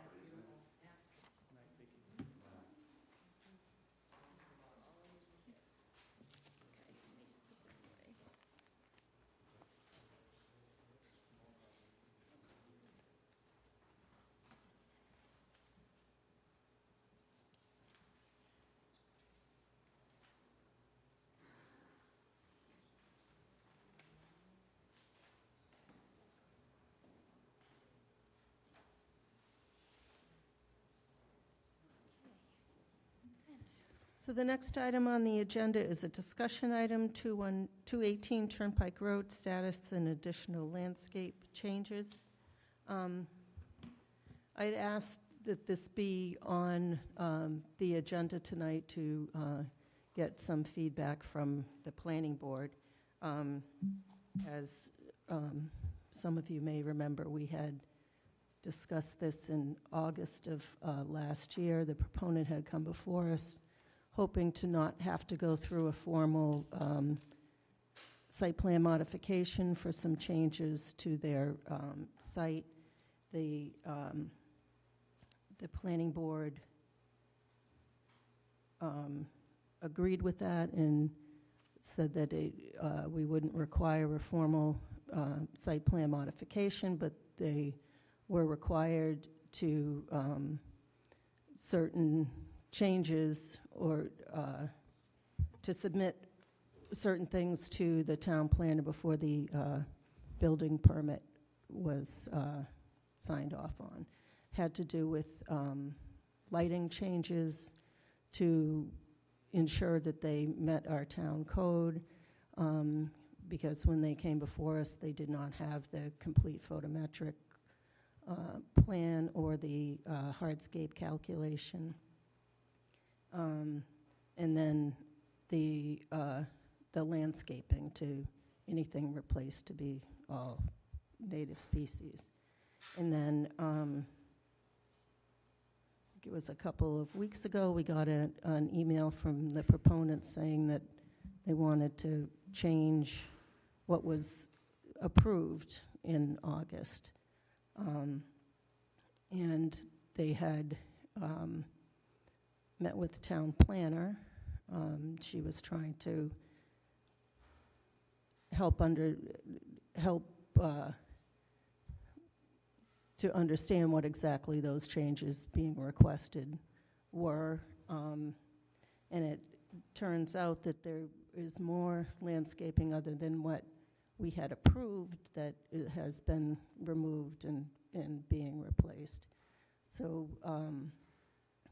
town planner, although it has been precedent in the past when there are changes to specific species that she can approve that, this seemed beyond that because they were requesting that the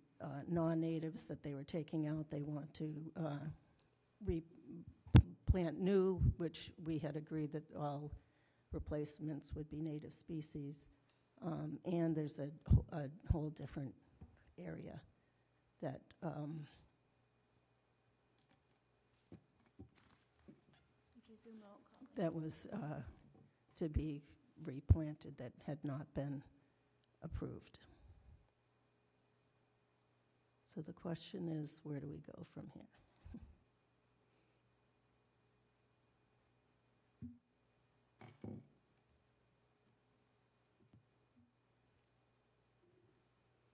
And are you Mr. Barry? Yes. Is there Yes, I any- am. Scott Berry, Okay, RH Long Motor Sales President. okay. Is there anything that you would like to present to the board? Well, I'm a car dealer. I'm not an expert in town government. I kind of pride myself being a logical and a fair businessman, and we've followed the rules for 98 years in Framingham and in the 20-plus years we've been here in Southborough. It was my understanding that the plans that we agreed to, that if there was a species change, that's a minor change. Okay? So, last week, when my landscaper, he came to meet with Karina, or she did, I should say, and I wasn't there, so I don't know what happened, but it didn't go as we'd hoped, for whatever Somebody reason. came to meet me. A woman? No, a woman. No, she called me. Oh, she called you, She okay. just called me. All right. In short, I'm simply trying to make a nicer looking hedge than what mountain laurels would provide. And I'll remind everybody that on my piece of property, if you're traveling westbound, you will never see the hedge in the front of the dealership. It's been used for a number of years, and my personal thought is used are just plain, they're blah, they're ugly, they don't flower. So let's try to do something a little different. Add some color, make something that has leaves more frequently than obviously pine trees or yews don't. So we presented the idea of mountain laurels, but the nursery and my landscaper said that, Scott, you're not going to be happy with this in a couple of years because the stems, the base of the mountain laurels, this hedge is only going to be about 2 feet high. I don't want to have a 3 or 4 foot high hedge because I want people to be able to drive into the lot and look into the car dealership and see what we think are beautiful cars. We want to have leaves on the bottom as a nice hedge basically from the ground up. So we asked if we could switch from mountain laurels to, they're called inkberries. I have the species name up on the Ilex glabra, whatever it is. It's a native species hedge or shrub that could be shaped into a hedge. And I had hoped to do that along the front of the dealership, in front of the windows. Now, coming down the hill, if you're traveling eastbound, you'll probably see that hedge for 1 to 2 seconds. Okay?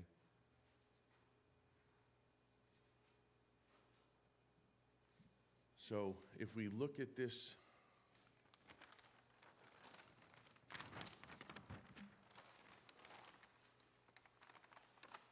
so I don't understand what the issue is with that part of the change.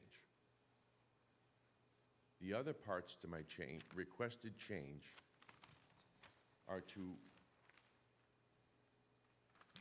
so I'm not, so Karina, that was the original plan that I brought to you, right? Yep. And I'm having a hard time, does that say? If you zoom out just a little bit, like, actually, this is okay. So, this is the original architectural landscape plan. It's kind of a combo showing the footprint.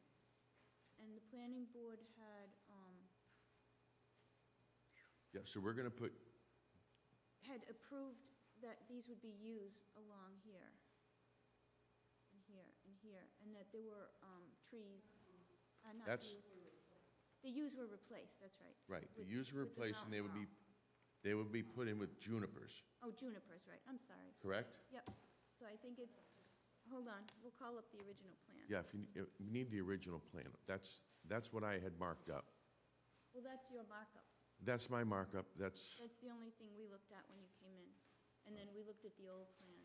Let me see if I can find it right here.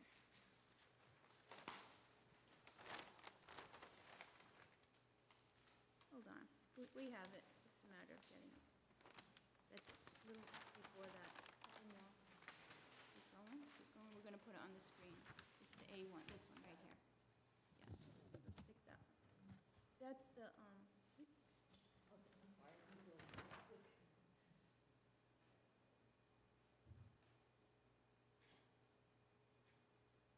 Just a quick question as we're pulling this up. Yep. So the premise of the question here, was the work already done? Or is the request to do the work? The request is to do the work, as far as I'm, Okay, so nothing's been planted yet? correct. Okay, but Thank things you. have been cut, right? There are some things that were removed. Well, so Right, all of Per the the plan. shrubs, right here. all of the shrubs have been removed. The area that we didn't anticipate where there was going to be a problem is right up there where she's circling, Because they had to do siding all along the okay? side here. So there were, in that small area, there is one tree in the back, up on the top, right there. That's an English oak. Because we didn't have to put new siding on there, we didn't have to do anything with that tree.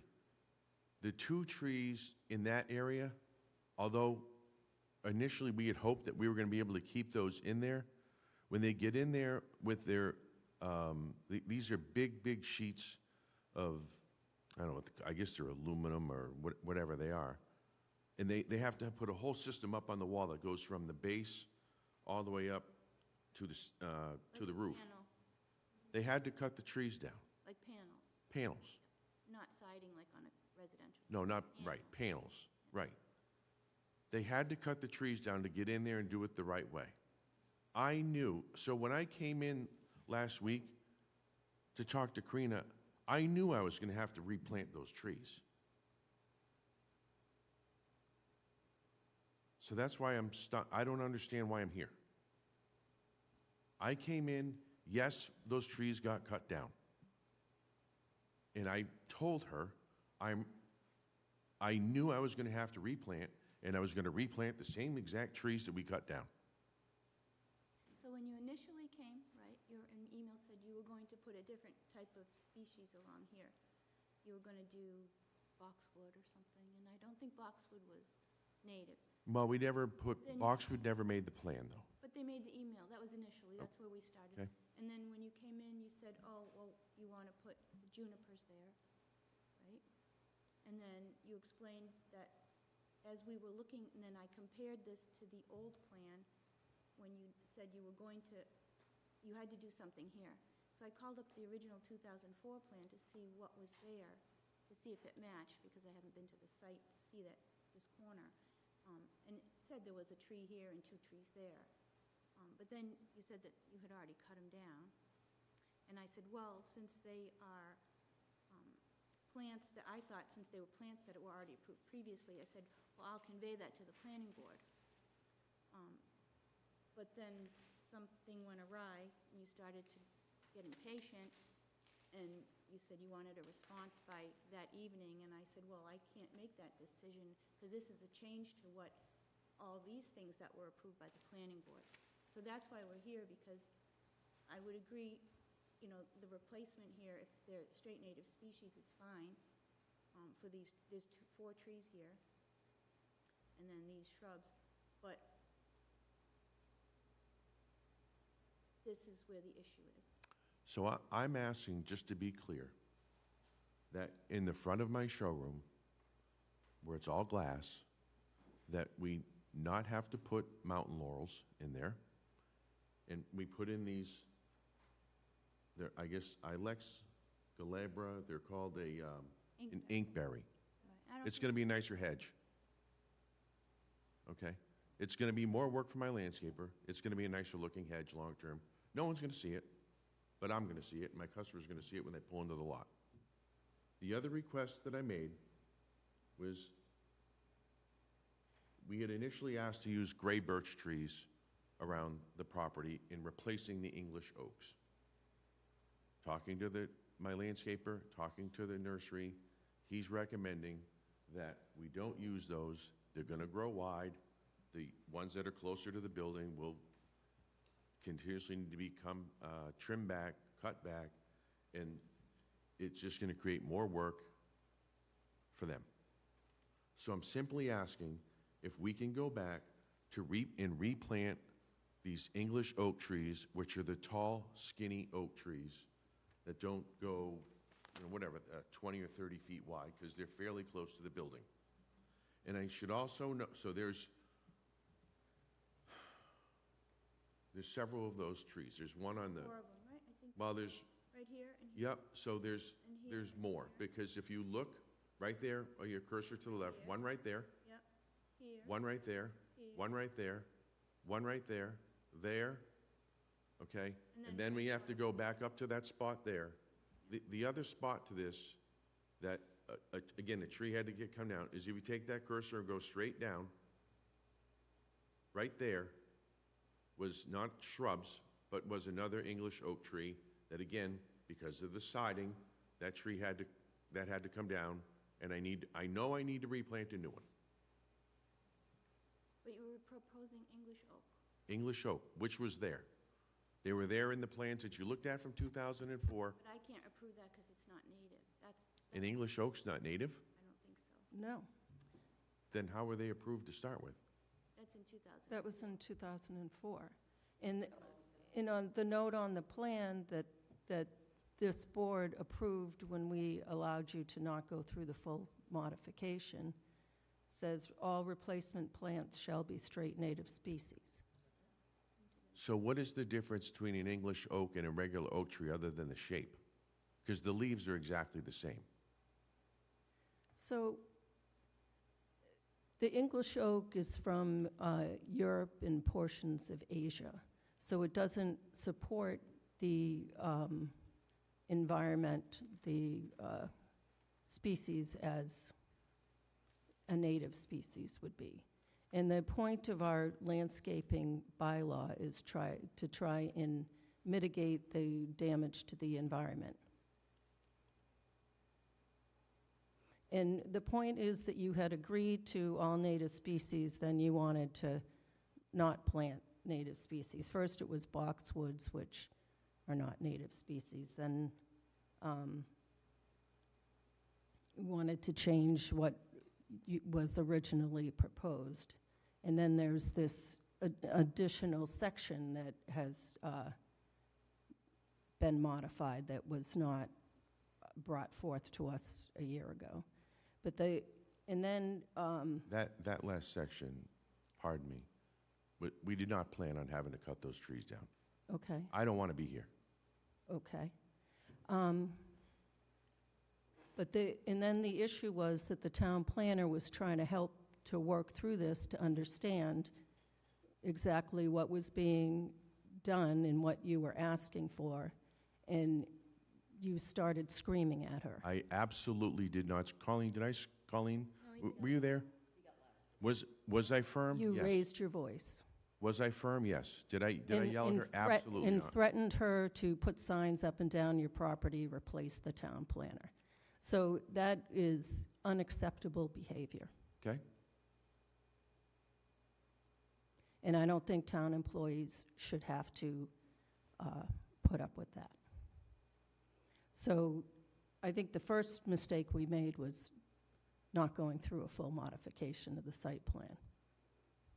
Why? Because has the photometric plan been submitted? It's my understanding that the photometric issue has been resolved with everybody. That's my understanding. And We didn't get. Ms. Luttrell, I'll also make a point here that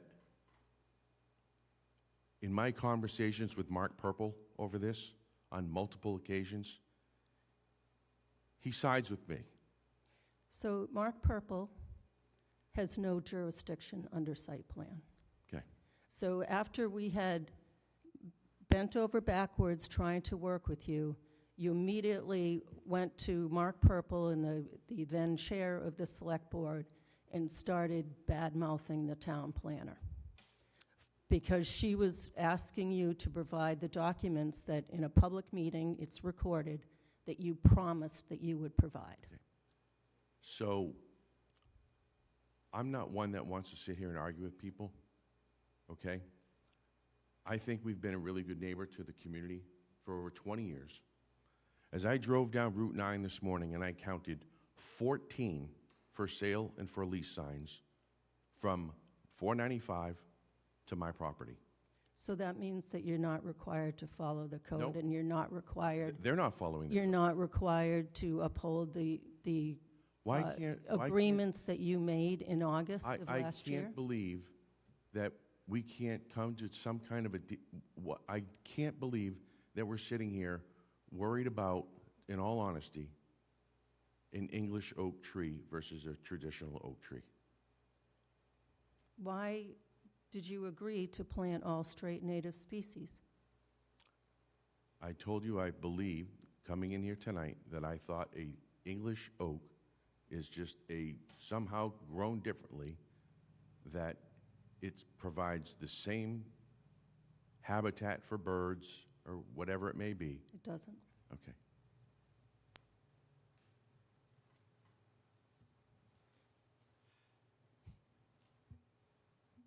Ms. Houlihan. Mr. Barry, appreciate you coming in tonight. I stand behind my town planner. She cannot make, and she's not authorized to make decisions without the planning board approval. I would appreciate an apology from you to her publicly, because I don't think she should be belittled for doing her job and supporting the role as a town planner. We are an elected board. Mark Purple has no jurisdiction. He may be a town administrator, but he has no purview for planning board. We are elected officials. We are elected to uphold the law. You agreed, and your company agreed on paper to provide a specific set of conditions. We are here to support that. I believe that we would all like a compromise. We would like you to be able to complete your project. But I do think that I will not tolerate behavior to people who are just trying to do their job and do the right thing for this town. I'll pause if you would like to make a comment before I proceed. I don't disagree with what you said. Karina, I'm sorry if I upset you. I'm sorry if I was a little bit firm. I'm disappointed.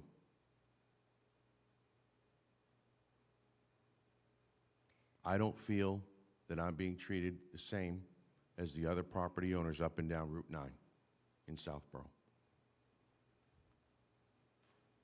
We've got one place that's been dilapidated for 20-plus years, right across the street from me. My other neighbor has a truck sitting in the middle, halfway into the road, and the neighbor on the other side has what looks like a plywood sign up on Middle Road. And I've got the nicest looking dealership from Shrewsbury through Natick. And it's always been that way. We keep it neat, clean, do what we're supposed to do. We don't have abandoned cars there like a lot of places do. Doing what I'm supposed to do. I didn't cut down trees to cause problems for myself. I didn't want to cut down trees. I understand I had to replace them. I'm shocked that if those trees were up there still, that we would want to have all different types of trees. If that's really what you want, whatever, that's fine, whatever. But the shrub part, I mean, it's a shrub. I feel that if I didn't come in and tell Karina that I cut down those 3 trees, Thank you. no one would have known until the next time up. I thought I was just doing the right thing, say, hey, listen, I'm just going to replace those trees that I put on there. There's plenty of birds. The birds were poking holes in my building, living inside of the soffit up on the top. There's 20-plus holes.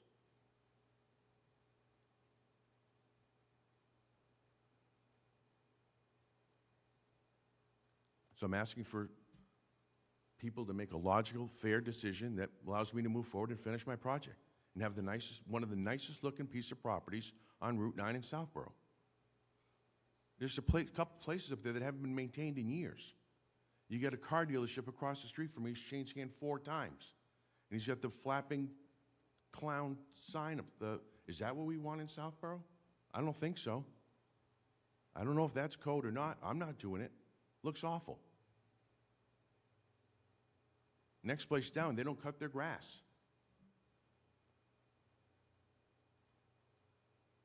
And yeah, I get upset because I'm asking to change a shrub, and no one can, you know, I've got to come in here on a Monday night after working a 10-hour day, just like you. I just don't feel that I'm being treated the way I should be. Thank you for your comments. I think it's very hard for us as a planning board because repeatedly, for many of your neighbors, they don't comply with the rules that we put forward, and we have to have these difficult conversations. You are not being treated differently. There are many contractors who have come in that don't do what they're supposed to do on their site plans. It's entirely frustrating for the planning board because we are basically not seen as an authoritative body, and yet we are an elective body with rules and regulations. So I think we both agree that there's an opportunity to move forward. Your property is beautiful. I completely agree, and I thank you for the support and for your for bringing the business to Southborough, and I thank you for having a belief to make it a beautiful place. I would like to support and make a decision so we can move forward. I don't want to be here talking about trees right now either. Thank you for letting us know about the trees. I think if we can all come to a compromise, but I do think it was just really important for us to say none of us want to be treated. We live in an environment right now that anything goes and people are saying whatever they want to people, and it's not okay. And so I thank you for the apology. And I'm here to make this compromise and get this done and get you out the door so we can all move forward. Thank you. Thank you. Mr. Murray. I happen to be reading a book called The Nature of Oaks, and it talks about oak trees in New England host 800 or 900 species. So it is, I can see if you're not into trees, I can see how you would think an oak is just an oak. But an oak that's not native can host maybe sometimes 50 species. And I'm glad to hear you have birds, but I think they're in your soffits maybe because of your oak. I don't really know. But I thank you for coming in, and I sense your frustration. There's a couple of things I think that I just want to, I'm not going to reiterate. I appreciate what my colleagues have said. The first thing is when you have a problem with a board, you have to go back to the board. So I would appreciate, and I think, you know, this is being taped, that anybody who's doing business with the planning board shouldn't really go to the select board or try to go around our head. That's just never a good move. I think this has to be documented.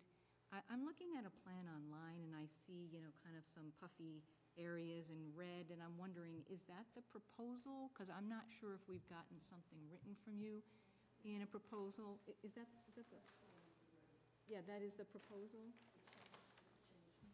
Okay, so I just feel like we have to have this now documented. And, you know, aside from landscape, there was the issue about the lighting, right? And so, you know, times change, right? And the bylaws get updated. And I don't know what community you live in, but hopefully you go to your town meeting and you see that every year they hold an annual town meeting, or maybe you elect a mayor, and there's updates to codes. And what we've tried to do in this community is try to retain the beautiful nature of Southborough. The reason people want to come and live here, and they want to come and shop here, and they want to come and stay here. And that has a lot to do with our trees, our stone walls, and also just the environment. This board has worked hard to create a dark sky initiative, and I wanted to ask whether your lighting complies with the dark sky initiative, which was passed now about 5 years ago, because I think that was also one of the issues. Maybe when you were putting the siding up, some of the lighting came down. I just want to make sure I remember. So what the initiative is, and Marnie is our sort of resident expert because she worked with the expert to, put the bylaw together, but, as you go down Route 9, and I do appreciate that you're checking out your neighbors, because we're all going down Route 9, and we're looking too, and we see, I'm not talking about your property specifically, but there are many properties where the lights are left on at night, or they're super bright, or some of them are up in the sky, and there's nothing that we can do about those until a proponent comes in and decides they want to change their lighting, because you can't go back and make people change their trees and change their lighting. That's just not the way that any of these bylaws work. So that's the reason that, we didn't look at your plan and say, oh, that English oak, it was planted, right? But now that it's gone, we have to get with the times and, make sure that it follows our convention, which is a native species. And the same for the lighting. So I did want to ask you about the lighting, if it's been replaced yet on your building? So the lighting, there's been no changes per se to the lighting. There was one light fixture on the, I'm going to get my, Gotta zoom out a little bit. no, right above the, in front of the showroom, right, just to the right there, right where the hand is, just to the right, and a little, right where the thumb is. There was a light there that we had to take down because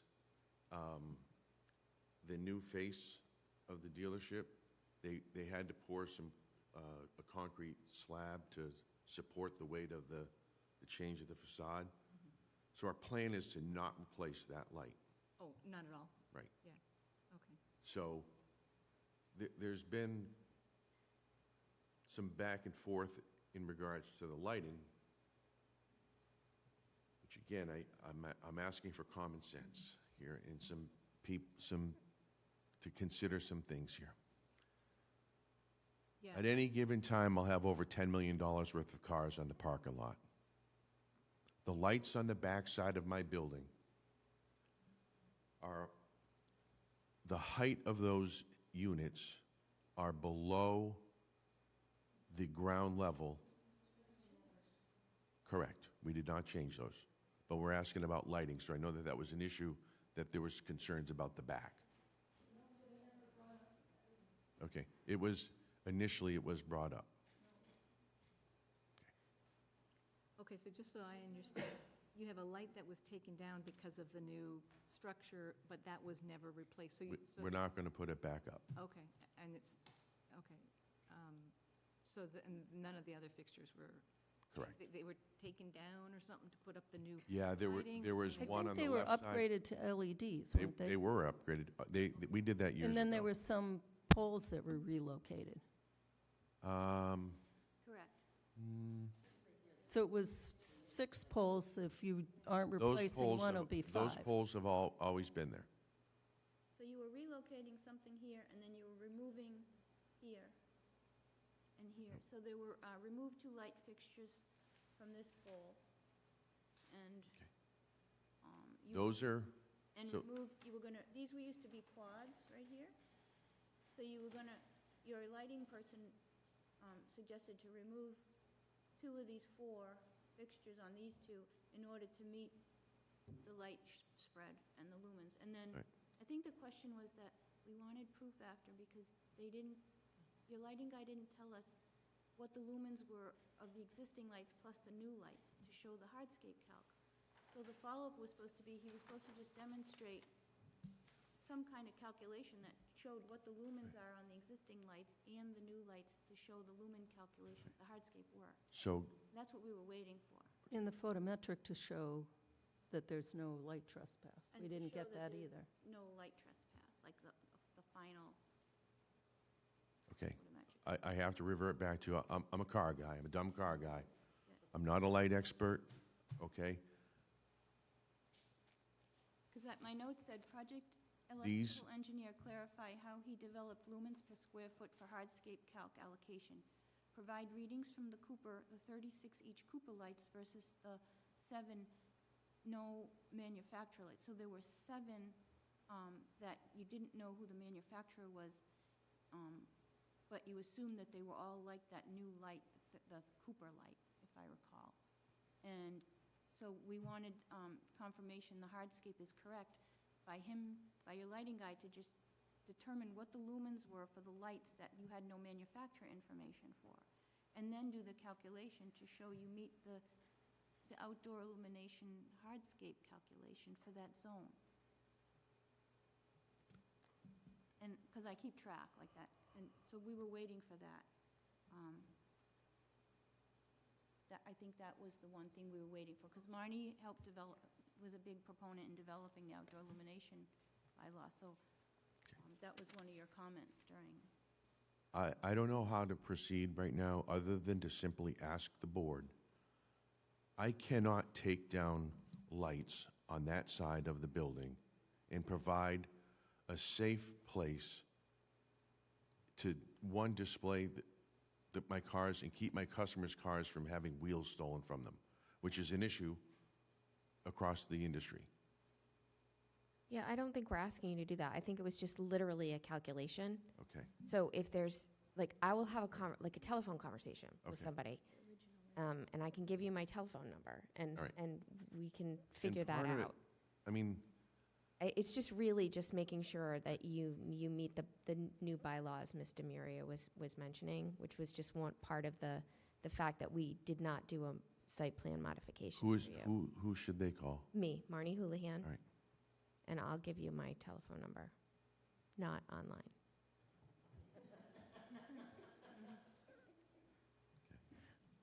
Are you all set, Mr. Maria? Ms. Brascio? Good evening. Thank you, Mr. Berry, for being here. I'm not going to dwell on some of the comments that have already been made. I appreciate the respectful conversation tonight. I appreciate what you had said to the town planner.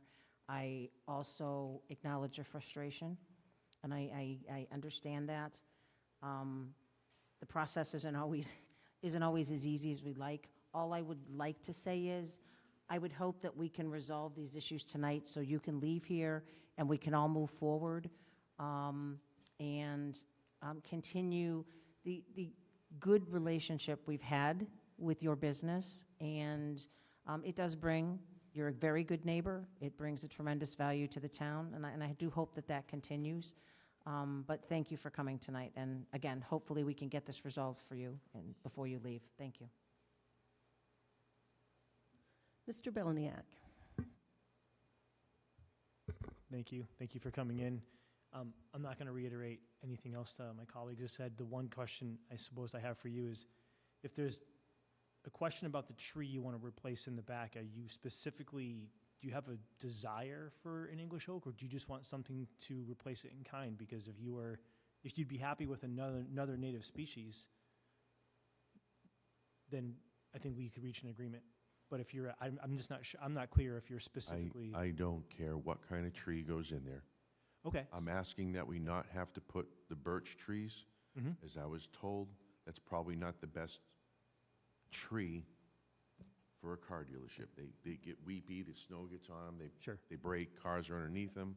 Not good, So right? I suspect if you oaks, pick a different. I just want species, something kind of thin. I mean, if I have to cut regular oaks back to make them not as wide, that's fine. But like, in that corner of the building, I mean, that curbing is, I don't know, maybe it might be 8 feet. There's not a lot of room to put a tree there, and that's, I guess, why those trees were originally fine.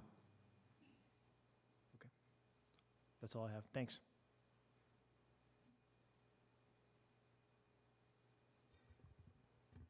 All right, so this is what the proposed changes were.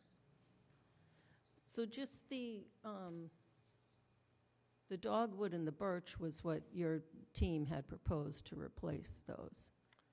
That's not, that So didn't come I don't from think here. I don't think any of this plan has any dogwood on, does it? Yeah,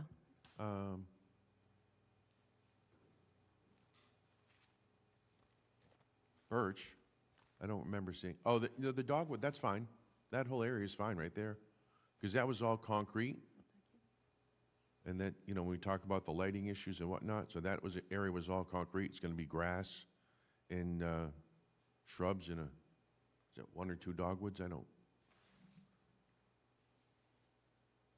2 dogwoods. Yeah, 2 dogwoods and 7 gray birch. So you're looking to replace, so it'd be 8. Is it 1 more tree in that back southwest corner? Well, there's 2 trees that came down up there. And then there's the one right down below that's right there. There was an English oak in there. Yep.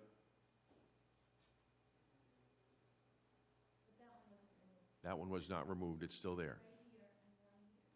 Yep. Well, again, it's not the birch. I mean, if it has to be the birch, it really doesn't matter. I mean, it's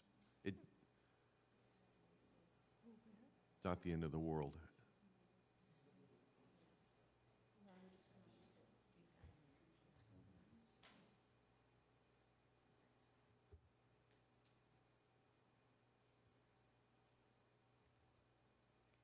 So our street tree guidelines do have, what are they called, columnar trees, skinny trees?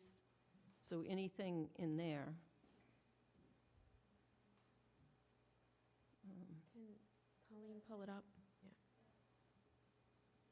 Are you going to be, oh, you put it up there? All right.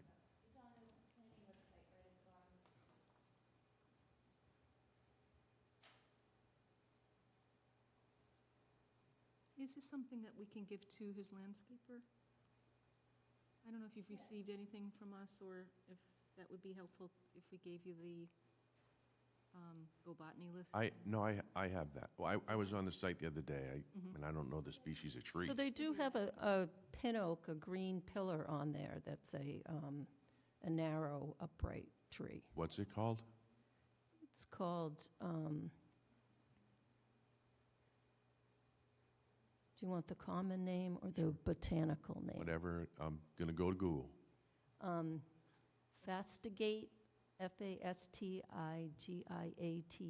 pin oak is the common name. And it's a cultivar to make it be skinny called green pillar. 14. And that looks like the same kind of tree that I had, to be honest with you. I'm looking at pictures. I don't know how accurate those pictures are, but I'm assuming. Yeah, it's very thin.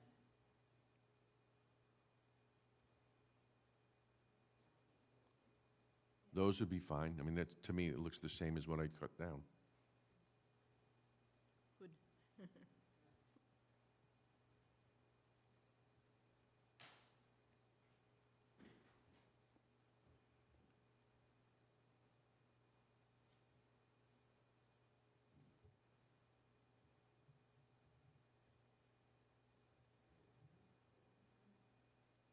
Yeah.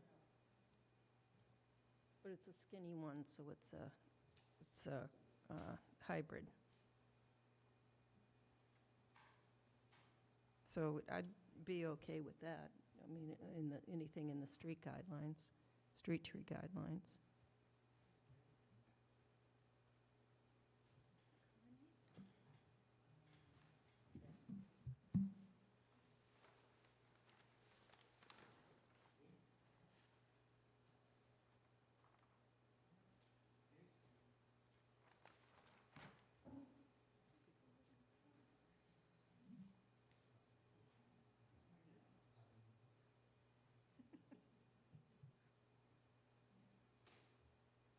And then just replacing,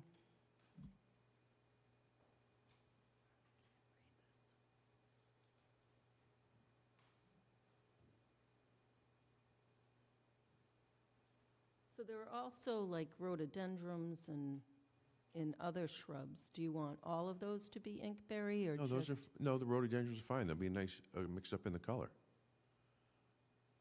So just The the, inkberries I well- want to have are just across the front of the showroom.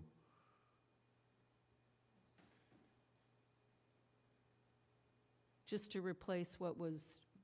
They were used. Was proposed to be mountain laurel? Correct. Okay.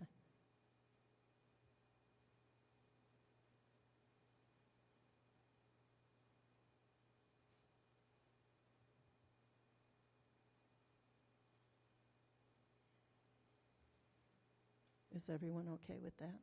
Yes. So that covers everything. Well, Pin- almost. And the, So what about the purple, it's called a purple leaf sand cherry tree. That was the other one that was removed in that island in the back, in the back right, south, yeah, the back right corner. Is that a, it was a purple leaf sand cherry yep, that's what it's to called. replace removed sand cherry. Oh, what was, Right here. so there were a couple of cherries that were part of the Approved? approved, yeah. I think down in the bottom left corner.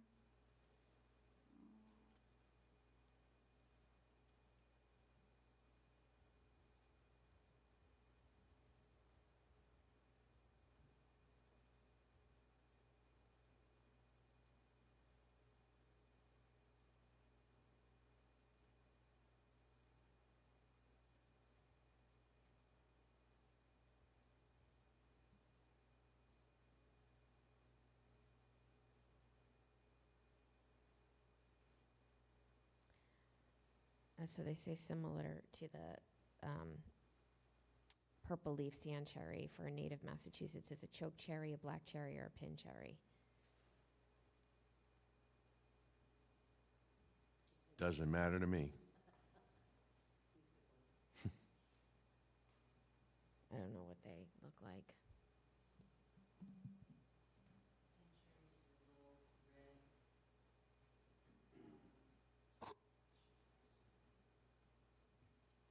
Oh, it looks like like a holly, like, doesn't it? Is it called pin or pan cherry? I don't know. Those things will drop and leave a mess. They will. I don't think you want those. Black cherry. I guess because they all are cherry trees, they're going to have little fruits. They're going to have cherries. Yeah, I don't think you want those. So you have. They're in an list- area that's really not an issue. Oh, I mean, okay. it doesn't matter. It's,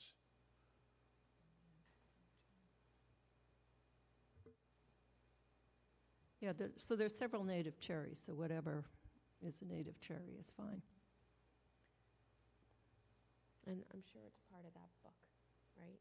Our guide, or is that just a tree guide? So that's street trees, Oh, and I street don't know trees. if a cherry is So a we'd have to recommended just go to street Go tree. Botany. Madam Chair, I have a question about protocol. Sure. So it sounds like the applicant is willing to look at our list to swap out non-native with something native. Would that require the applicant to come back in, or could that be achieved through like an No. email after he consults with the landscaper to say, pick from this list, not from that list? Yeah, well, so a landscaper should Should. know what are native or not. Right, okay. I think, I understand the desire to not have to come back here again, and so you probably have to go back to your landscaper to work with them, and you're probably not gonna make a decision tonight. So maybe you can, now that you understand which list to pull from, and that's fine. A choke cherry, a pin cherry, it's one tree in that corner of the building. It's, if the cherries drop, it's fine. They'll be run over by cars. One other question, Mimi? And then that'll be, I'm sorry, one other, on that same spot. So then we would just put the junipers in there, just like I'm doing in the other spots, to fill in, which is what's written in there in that plan there, in that picture. Which we agreed to, right? The junipers are okay? Mhm. Okay. So junipers. And The junipers were approved on the changes made in August. yeah. So, and I just want to point out, Scott, when you have your landscape architect, or you go, that Go Botany site, I know I told you gobotany.com. It's, the I- one you picked that other list off is not the Go Botany either. But I looked at that, and that references the Go Botany. In the context of that website, Yeah. And it re- If you want to look something up, it sends you to you can Native go and- Plant Trust. Yeah. Is that Native Plant Trust is the place we're supposed to go to? It has the key that you can put things in and look them up, and it tells you whether they're native or not. Yeah, we usually go to the Native Plant Trust Go Botany, which the Jewett guys did it before, when they Yeah. gave me Yeah, these, so I they know where to need- go. There's yeah. like 2 or 3 that come up, but the direct one, I can send you the link to it instead of just telling you that. Mimi, can I ask a process question Sure. as well? So our hope is, I mean, we've given some options here. Can we take a position tonight that he can talk to his landscape person, whatever, so we can quickly get this done, that Karina has the authority to just sign off on these, and so he can move forward and the board can move forward as well? Yeah. So the reason I thought it should come before the board, because Karina was trying to figure out what the changes were, and it got very contentious, and I don't think that she should have to go through that. And so as long as they come back with the native species, I'll vet it with Amy. And say, okay. If it's those, but if you change any species, I just have to make sure you're not changing anything. You You're tell me gonna go with what tonight we what I said have to today. do, and we're going to go buy shrubs tomorrow. Okay, so you're clear on what's Yes. okay now? Okay, you got the notes. So the last tree that we've been talking about, that cherry, so as long as that cherry tree, whatever is on the list, that's what we're going to buy. So Yep, and General the Motors is blueberry- coming to look at this property, and these guys have projects going all over the country. So they book out, and they hold money over my head. And if they don't pay me, then I just have to keep waiting for the money for no reason, and it's a lot of money. That's, I want to make sure that you know what we're asking, so. Yep. And so the inkberries, Inkberry, the inkberry that's fine, correct? yep. Okay. And the skinny pin oak. Yep. Pin oak. That's fine. And the junipers were already The approved. junipers were already approved. So you just get me something that. shows- One tree. We got to talk about one tree. I'll send you an email tomorrow about the tree that we decide, the cherry tree. Huh? Well, do it now. Tell me whatever tree it is. It's fine. Whatever cherry tree you want is fine. As long as it's native to New England. If you could just get your, whoever updated the landscape plan so it reflects what is being done, so we have some record of that. And also ask your contractors if they could send that hardscape calculation and the photometric plan that they had promised in August. And I'll give you my stuff. That's going to Marty, right?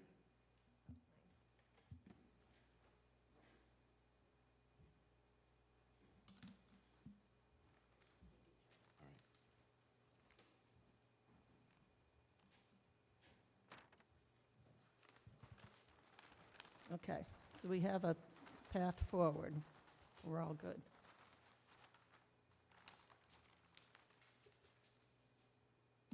And that's basically just changing some notes on your plan, to whatever it's supposed to be, and just sending that back. Yeah, it may take her a day, well, she'll do it right away for me. She did the last one right away, so she'll do this one, I'm Yeah, sure. yeah. Thank you. Thank you, All set? thank you. I'm all set? Thank you for your help. Yep. Thank you for your patience.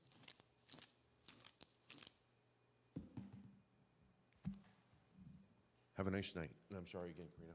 It's all right. Thank you. We'll work it out. See you in 20 years, right? You won't be seeing me.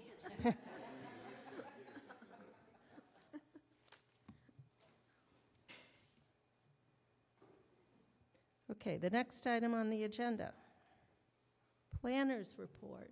Okay. Just quick.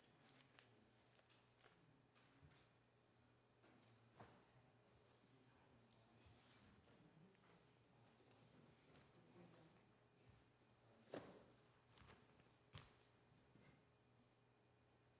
I do this, maybe everyone can sign this covenant extension? Sure. Is that the one that says 5-5 on it? It does, we fixed it already, Colleen fixed it. The vote says 5-5 in the first line. Oh, I yeah. mean 5-0. Yep, yep, yep. Okay, sorry. Okay. Let me do the planner's report here. So, I'm gonna try and get performance evaluations done by Wednesday. I'm out Thursday, Friday, but they're due Wednesday. And I was hoping the planning board would, allow for one of the members just to be the coordinator of that, just to give it the final view. Okay. Marnie's done a great job on that before. So I'm going to try. I have 2 decisions to write, and actually 3 decisions. So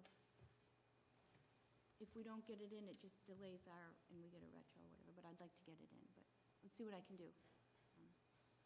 Then, hold on.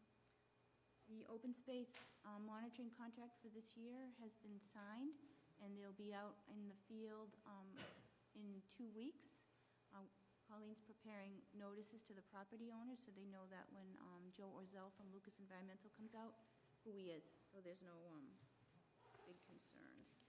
And just so Alan knows what this entails, our subdivision regs require an open space set aside, also special permits for major residential or flexible require a subdivision set aside. And for the last, so the deed research project took any plan approvals that had open space and mapped it, so it's sort of on the GIS map. There are some errors, and there's a database that shows every project and all the approvals and all the plans and the lots that have open space. So for the last several years, we've had Lucas go out to these open space areas to just inspect them and make sure that they have been maintained in the condition in which they were approved. Can I ask a question, Karina? I love when Lucas comes because it's very enlightening about, like, the state of things and what they're finding when they go out in the field. It's a lot of work, notifying the abutters, them coming out. They potentially speak to people who are in the yard, of course, allowed to do that. And then they write the report and they present it.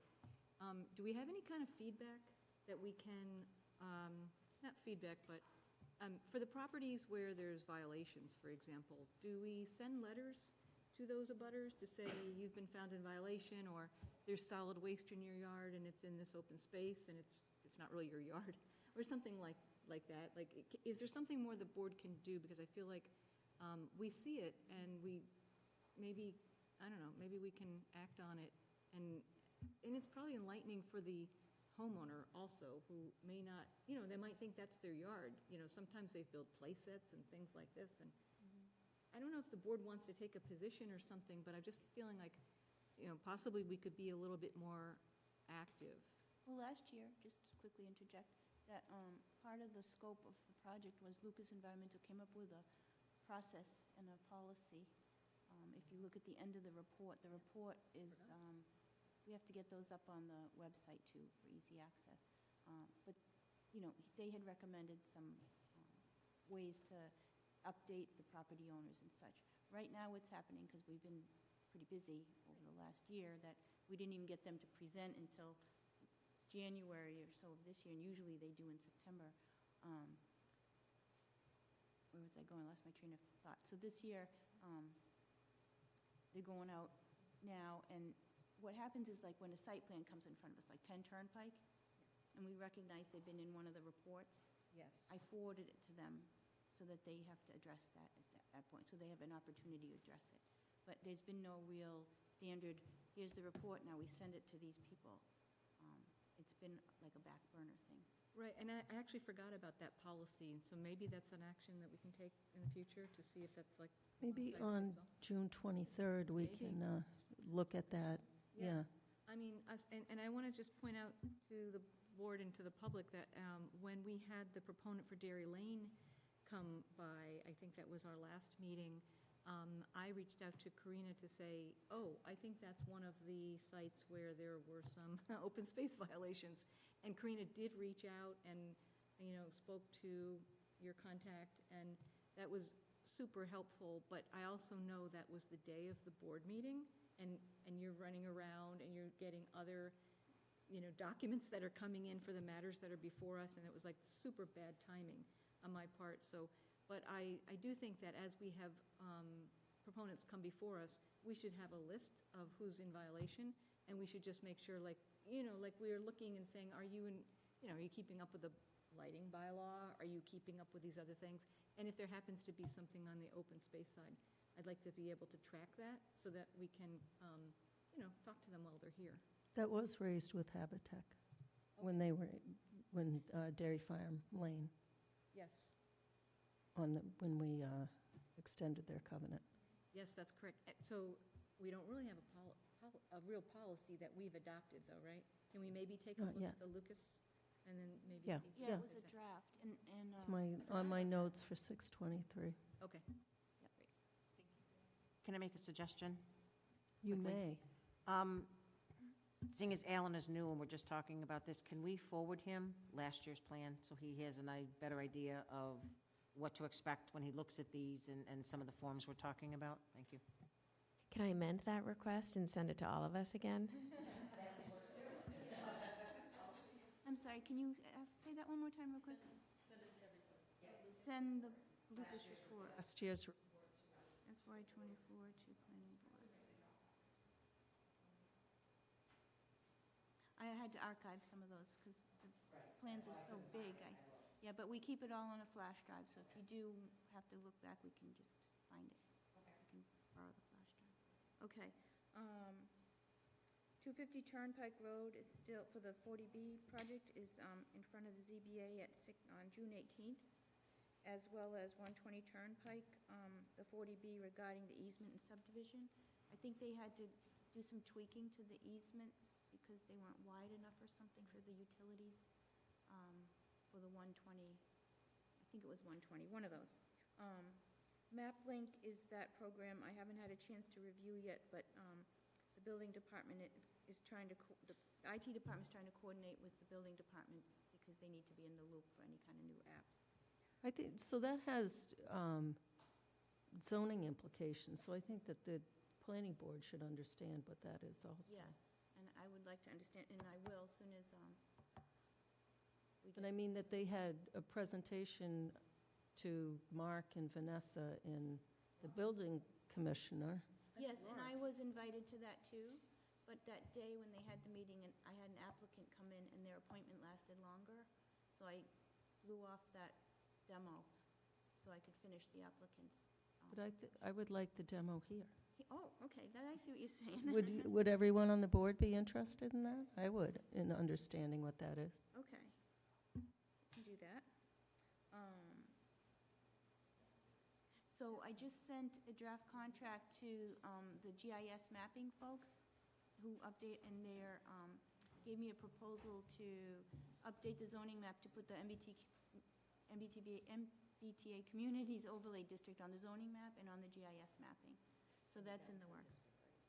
And, no, the downtown district's already done. Yeah, this is for the MBTA.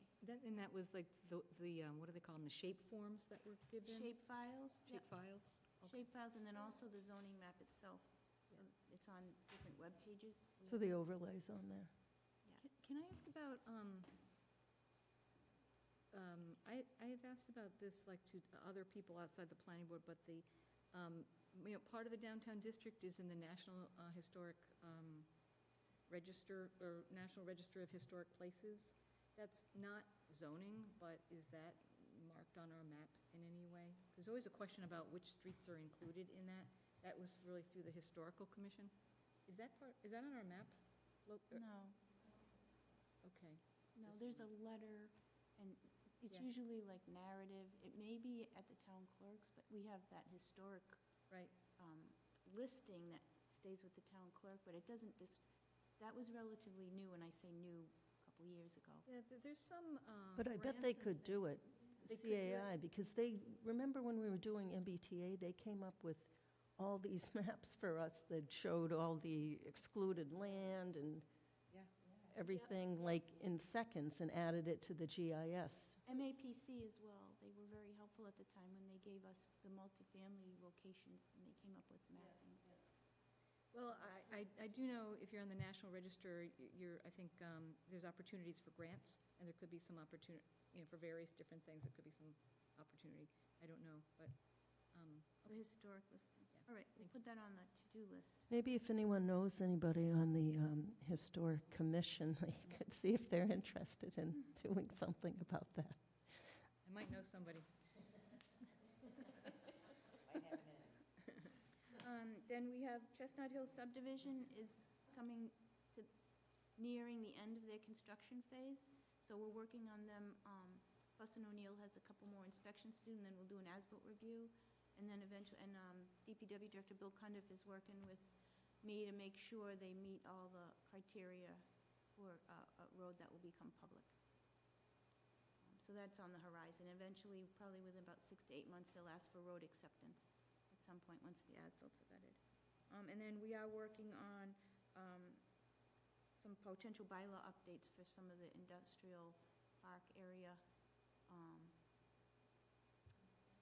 So the Atlantic Management that has purchased some of the Dell properties, they have some projects in mind that they say that they may need zoning changes in order to accomplish.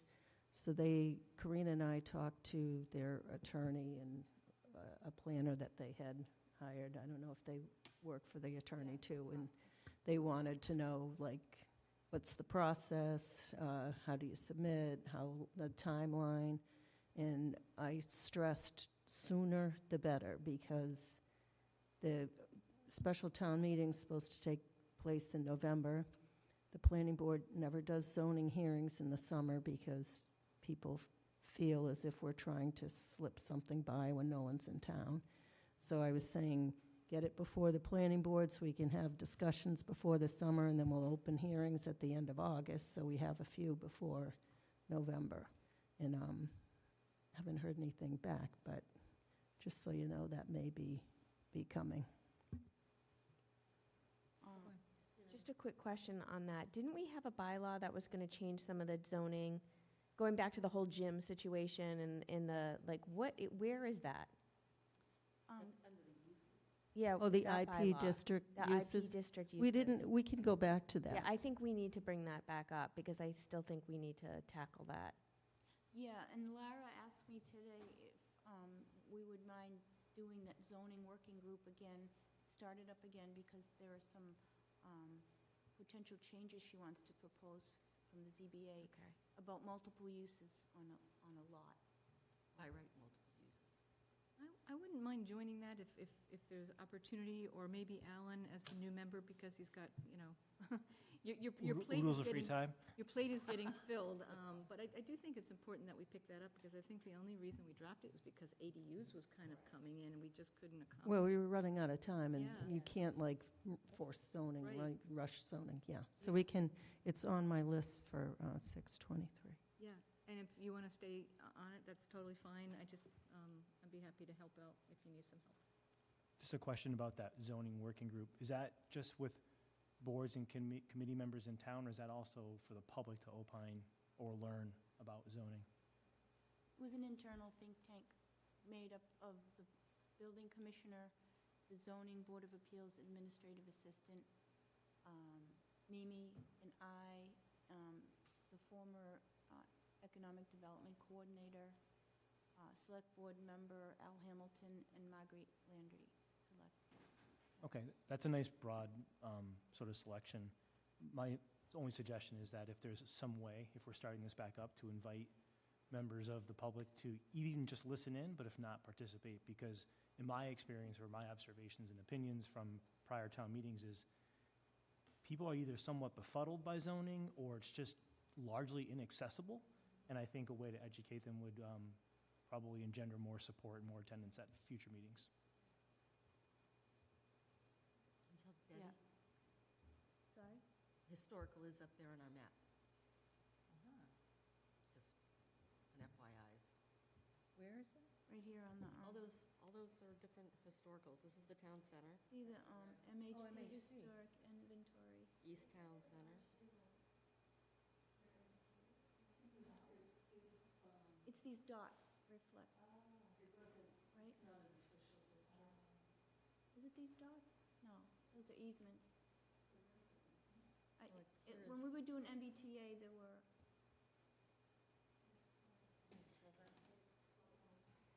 yeah,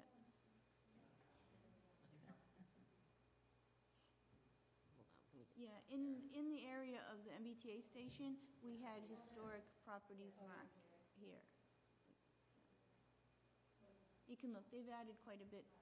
I don't know if it's just with the staff login to the GIS mapping. No, I'm not logged in. Okay, so it's a general public. So, okay, so, It's under state maps. under the state maps? Yep. Okay. We can help you find it if you want to look for it. The Southborough Community Preservation Committee has a public, annual public forum Wednesday, June 18th at 7 PM at the Public Safety Building. Via Zoom is available as well. Learn about- Nice flyer, by the way. I wish I could take credit. We have some really talented people on our committee, so I just said, could you change the date? And I know that Open Space Preservation Commission Chair Freddie Gillespie had asked that at some meeting in the future, we talk about the native species aspect again in general. I think that this was an email early in May. It had information about resources and where to look. I have to read it thoroughly again, but she had provided comments on pesticides and Go Botany notes, et cetera. I think back on May 12th, Open Space Preservation adopted native plant standards, and it's these standards she wanted to discuss. So I'll forward it. I think I forwarded it to everybody already, but I can forward it again. It's kind of a continuous quest in the works, but it's helpful because we might avoid some of these types of issues if we have like a go-to page that says, here are the links. Okay. And then we just have meeting minutes. Thanks, Karina. You're welcome. I make a motion to approve the minutes from April 28th, 2025. I second. With discussion. Line 83.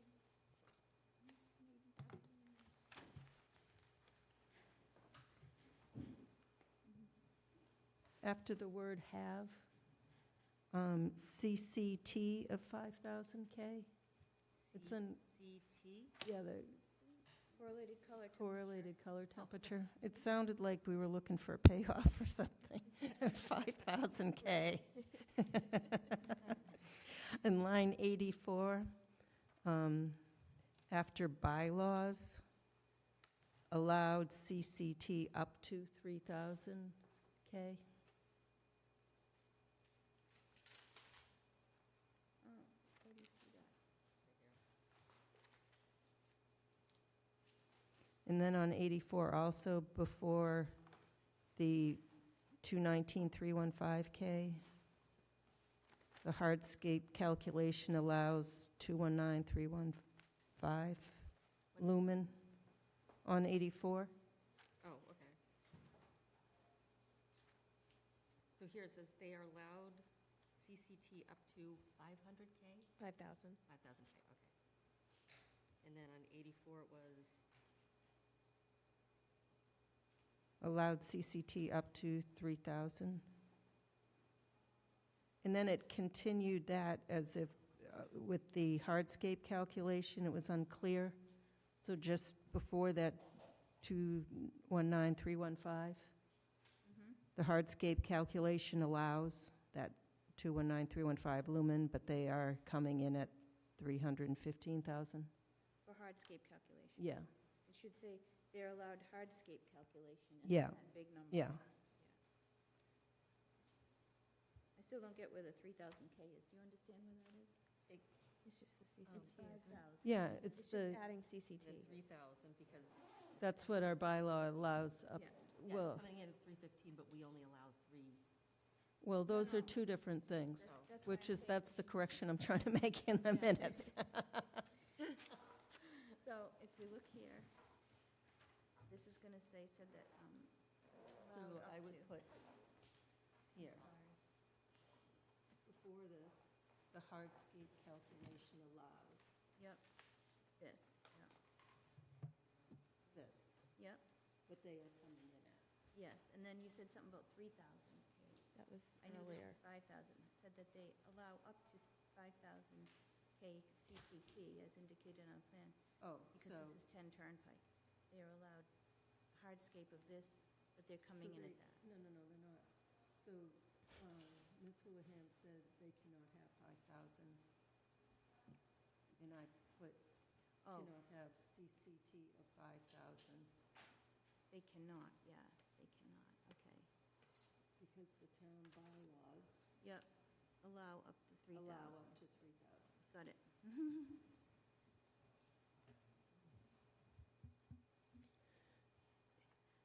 Any more annoying people on the board? I can't believe I didn't catch that. I have a motion and a second. Any more discussion? Seeing none, all in favor, Latrell, yes? Houlihan, yes. Demiria, yes. Brashear, yes. Bellniak abstain. I make a motion to approve the May 12th, 2025 meeting minutes with discussion. I second. Just a slight change, line 14. Ms. Houlihan read a poem versus a poet. Oh, yeah, I forgot that one. Very good, thank you. Line 46, substitute Ann.